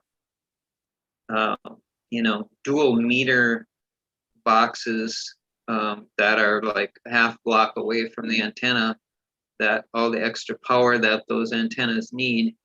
So pretty soon I'm going to be even more microwave than I am now. So I'm going to be taking these to my neighbors to just let them know what's happening right next to their house, because I don't think they know. Also, I put it on our next door hope thing, which is our neighborhood email list, that next door list that some of you also have in your neighborhoods. Let's Barb, see. staff? Go ahead, Barb. As long as just since you're talking about that, I had asked you, I think, about, because my phone company, which is right now Credo, they're asking me to install this new chip in my phone because they're going to be changing their network. So they were, anyway, I thought it would make it so that it would make my phone 5G. And I talked to somebody with them and they said my phone isn't even set up for that. So I would not be personally using the 5G, but I'm assuming that since since the company is going to this different network, that the company is supporting the 5G. So I'm still probably going to think about switching so that I won't be supporting that. Gentle time reminder, folks. Anything else you want to say, Barb? No, that's it. Okay, thanks for your comments on that. And we can move on, I'm assuming. The next item is just more of an announcement now that we're kind of short on time. So just a discussion about the fact that President Biden has refused to appoint a new head of the FCC since Trump's head of the FCC resigned immediately almost after Biden took office. So because of this, the rollbacks on free and open internet that happened during the Trump administration have not been reversed, and the agency is deadlocked and cannot move forward. So that can just be an announcement for now, and let me know if you want that on the agenda. The elections committee will probably take it up. That does affect our elections. Free and open internet makes it hard. If we don't have free and open internet, it makes it hard for us to be activists, right? So the next. I'm sorry, Greg, I can't think of what FCC is right now. What is FCC? Federal Communications Commission. Thank you. Medicare for All, national action. Mike, we covered that, right? You're muted.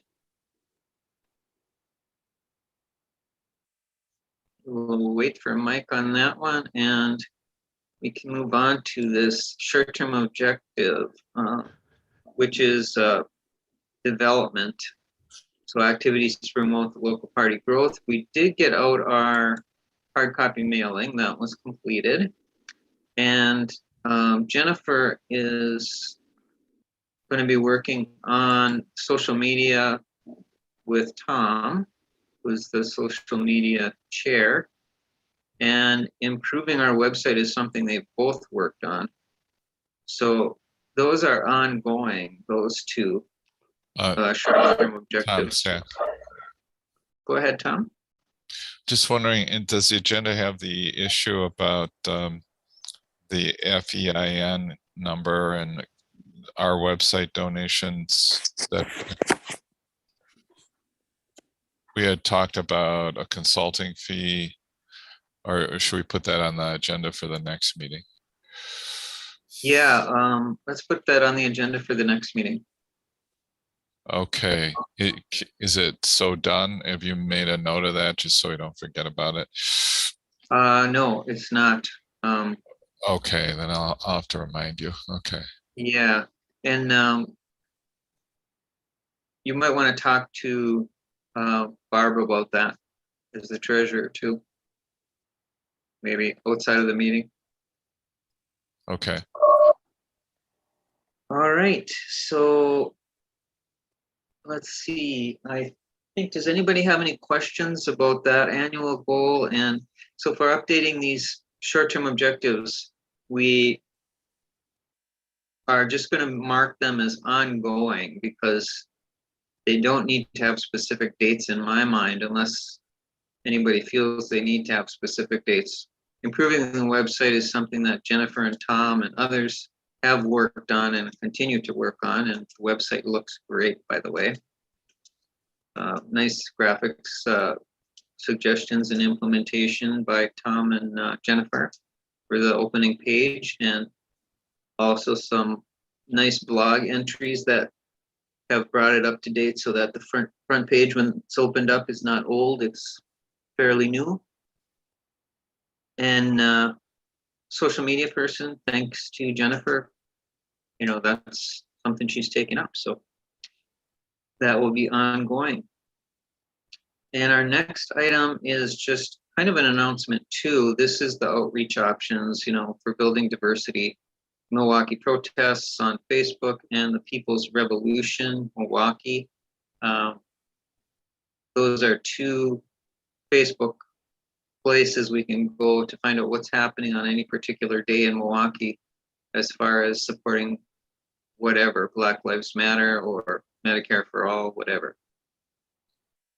I just want to check if anybody's been able to get, participate in the weekly People's Revolution meetings. I think they're on Friday nights at 6 o'clock. I'm getting that notice, but I haven't been able to get in on it. And I think that we have a lot in common with those folks. Okay, I have Barb on this stack. Anybody else? So, Tom Stack, just Go ahead, responding. Tom. So how do we, I'm gonna write down what People's Revolution, I mean, how do I get the Zoom link or how do the information for those meetings pass? I can forward you the message that I got. That'll be a start.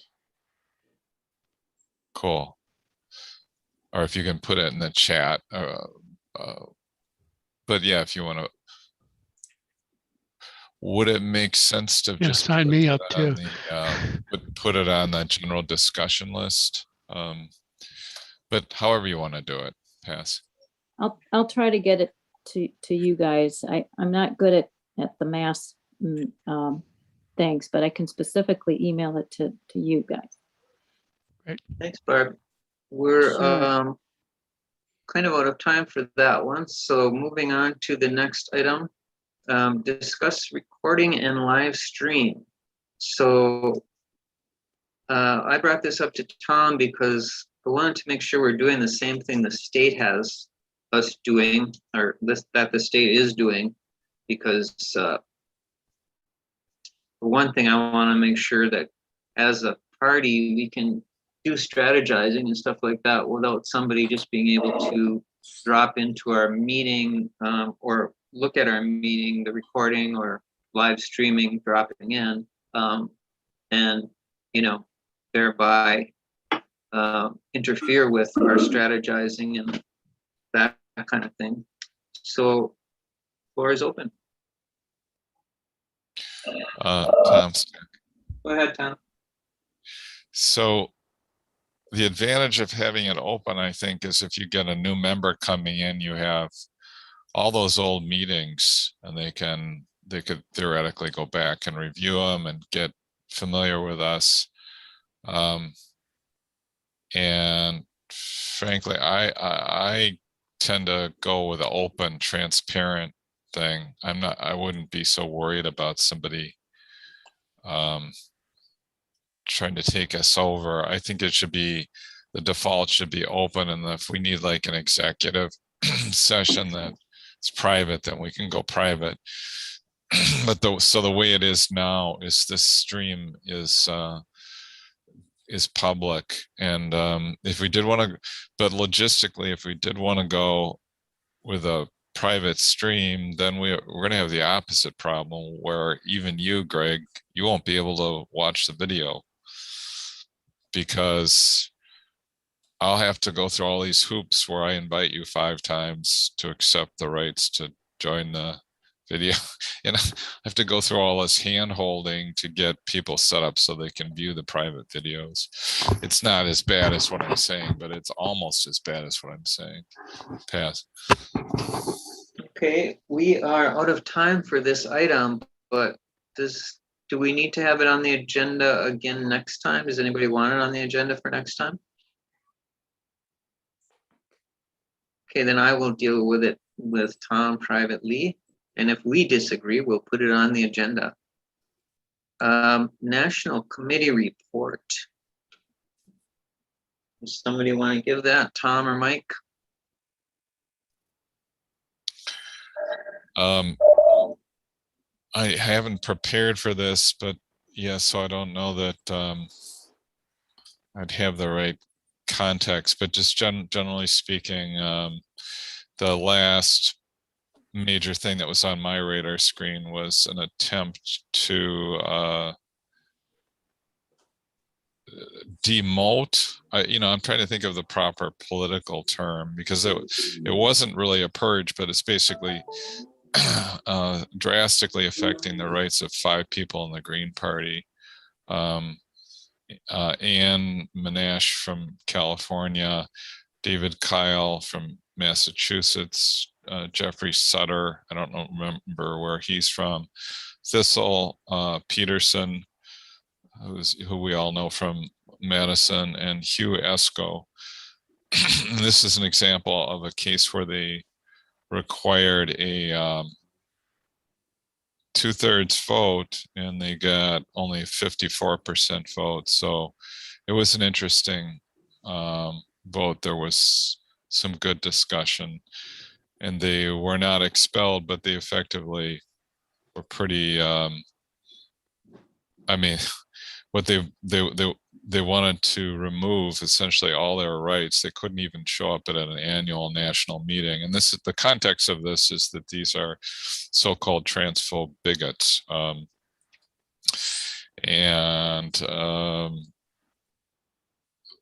yeah, beyond that, I've been keeping up, doing a fairly good job keeping up with a mailing list. Pass. Okay, and we are out of time for that item unless anybody has anything they need to be heard on. And the next item is our meeting with the Four Lakes Greens. Anybody have anything new on that?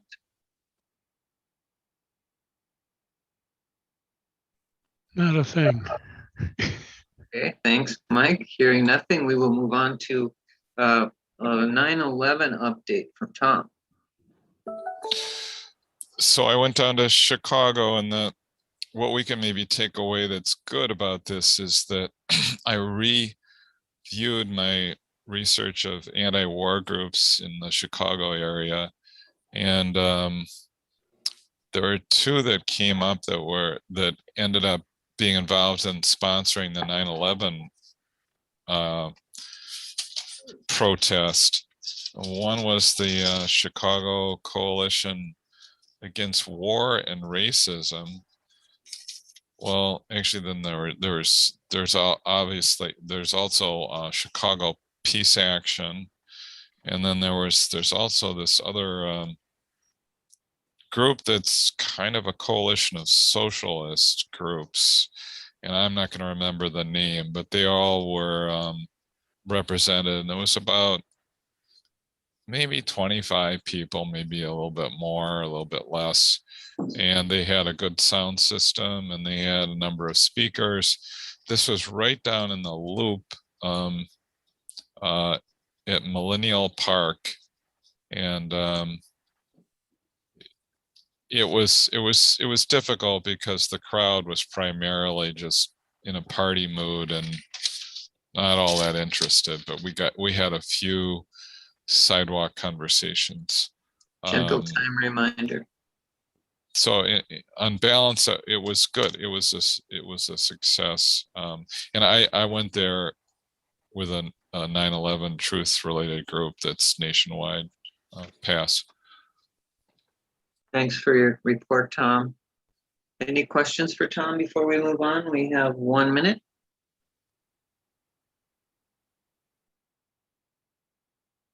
Okay. Items for next month's agenda. Anything anybody wants on the agenda for next month? You can always contact me or Mike on that as well.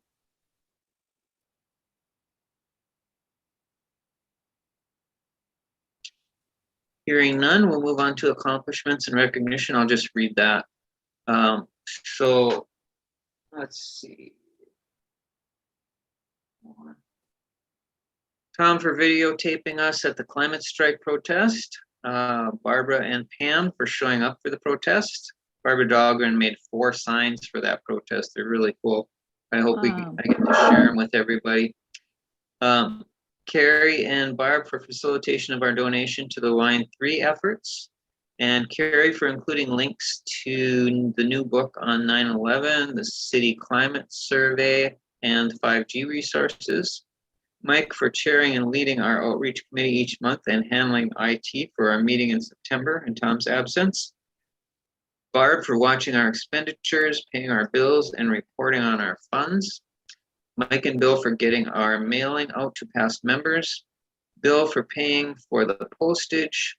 Barbara work on writing the Green New Deal resolution and bringing it to the floor in Milwaukee to get it passed at the Conservation Congress.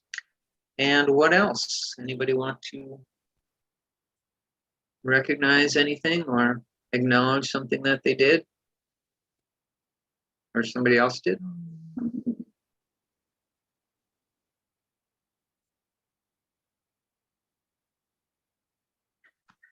That all looks great, Greg. I was just wondering, how many mailings did we put out? About 20, around 25. And we got 3 back, so that doesn't seem too bad. Yeah, and you know, some people are not going to be like rushing to do that. You know, it's probably not going to be a high priority for a lot of people, so we might get a few more back. I'm wondering if we would consider sending out an email to follow up on that. If that would be a simple thing to just do a email just to those people that got the mailing and say, hey, wondering if you got our mailing, hope you can respond soon, or something very friendly and non-pushy. Yeah, that's a good idea. If you have an idea for a little script for that, Barb, send it to me, you know, and then I can send that out, I think, or Tom can tell me how to send it out. Okay. That does sound like a good idea. And let's see, our next meeting is 11/13. And no, it's not 11/13, is it? No, it's the Saturday before. Yeah, 11/6. I believe. Yes. Yep, 11/6. So that's going to be a quick turnaround. And let's see, I don't think. And then also I wondered if people would like to have some kind of a party sometime, since we didn't get to do a picnic. And we can discuss that. We have about 4 minutes for that.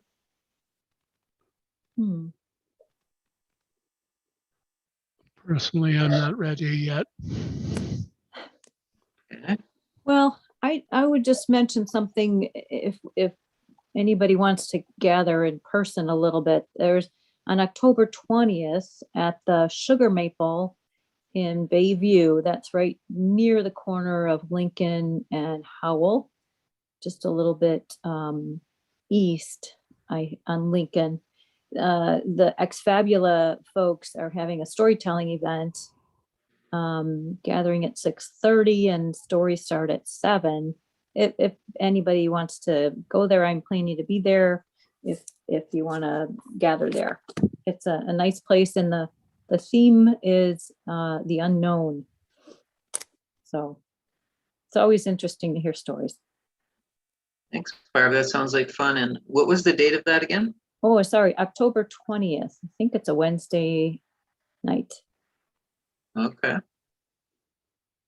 Anybody else?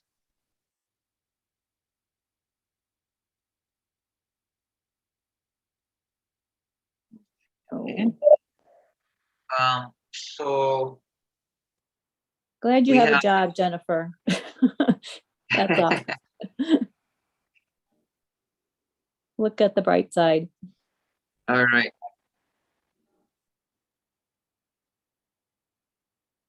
let's see, we can move on to our call to action. All right. And we're almost on time. Yay, yay. Okay. So we believe We believe believe in alternative independent politics in In alternative independent politics and active responsible government. and active responsible government.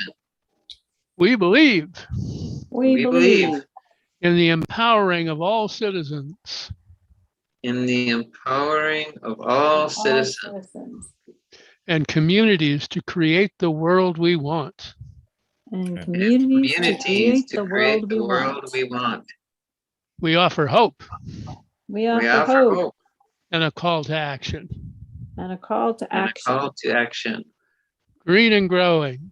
Green and Green growing. and growing. Green and growing. Green and Green growing. and growing. Green and growing. Green and Green growing. and growing. Thanks, Mike. Thanks, All right. everyone.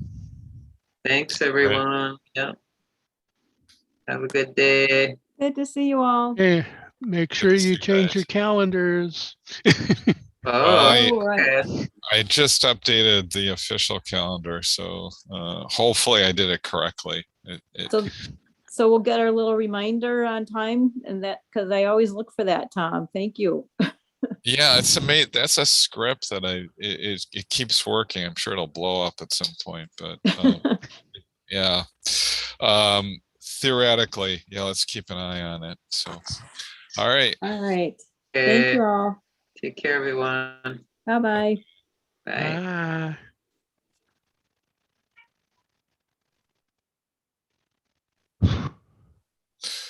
Oh, so you're still there, Jennnifer. You're muted, Jennnifer.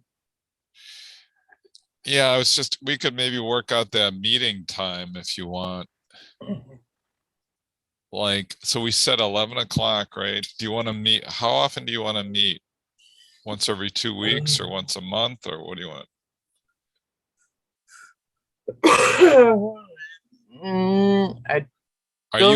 Are you in between semesters now, or? Yeah, for like a week.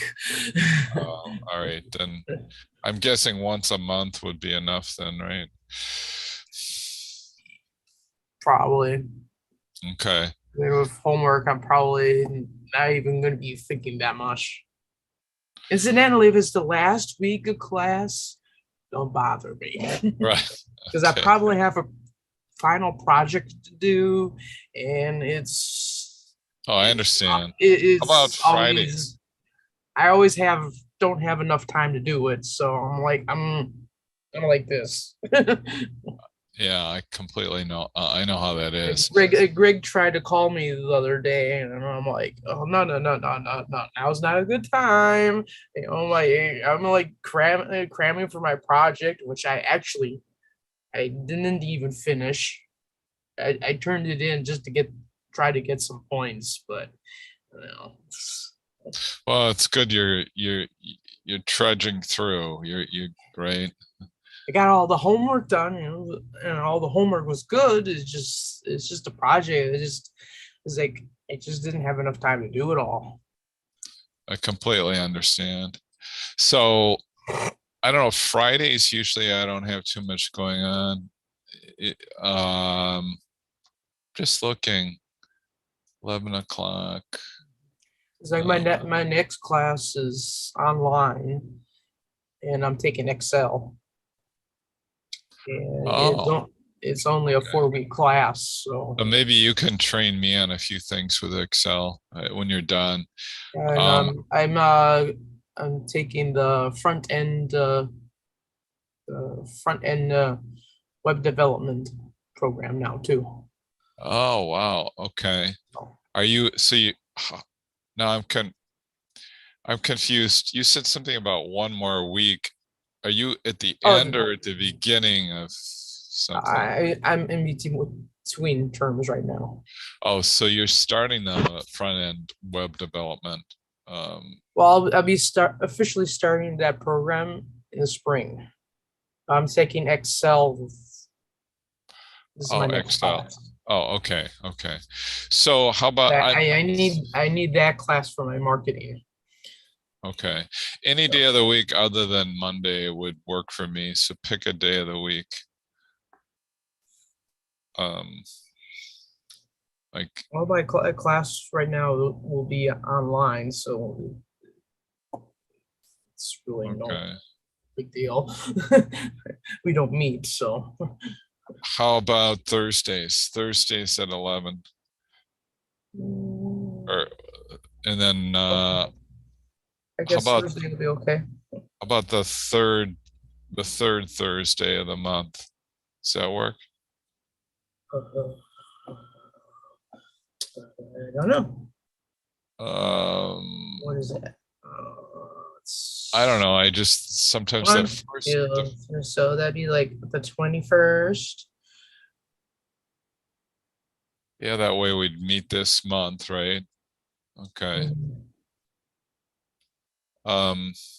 Third Thursday. Okay, so I can set that meeting up and can meet on you're okay meeting on Jitsi. I think we've done that before, right? I think we did it maybe once. Okay. Okay. I mean, if we have to use Zoom, we can use Zoom. You want to wait while I set that up? Sure. Okay. Well, you can do that. I'll go to the bathroom. Sounds good. All right. Let's see.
Not bad.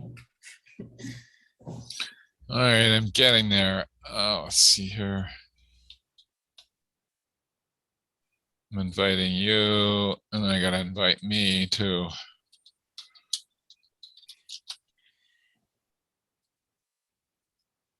Is there anyone else? Do we want to? Well, do we want to invite some optional people? Maybe. Oh, that's the wrong place. Jeez. Add location. More options.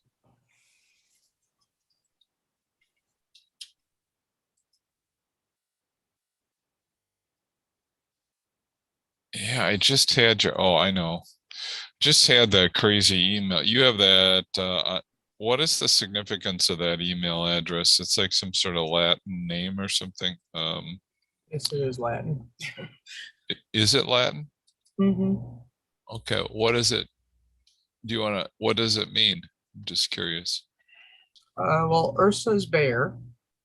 Okay. And Meridius is center point, like southern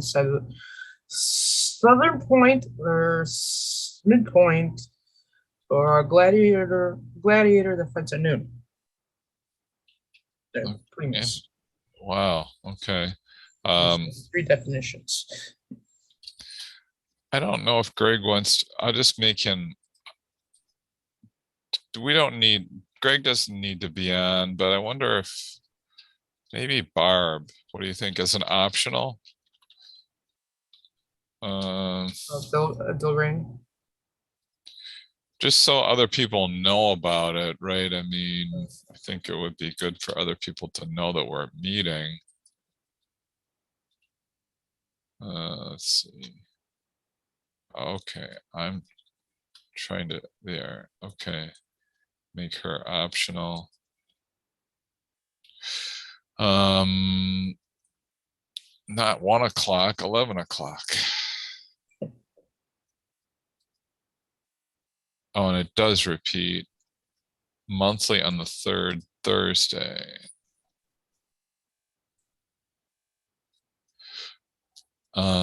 Send. All right, yeah, that's done. I've been sitting way too long. I should try to get up, and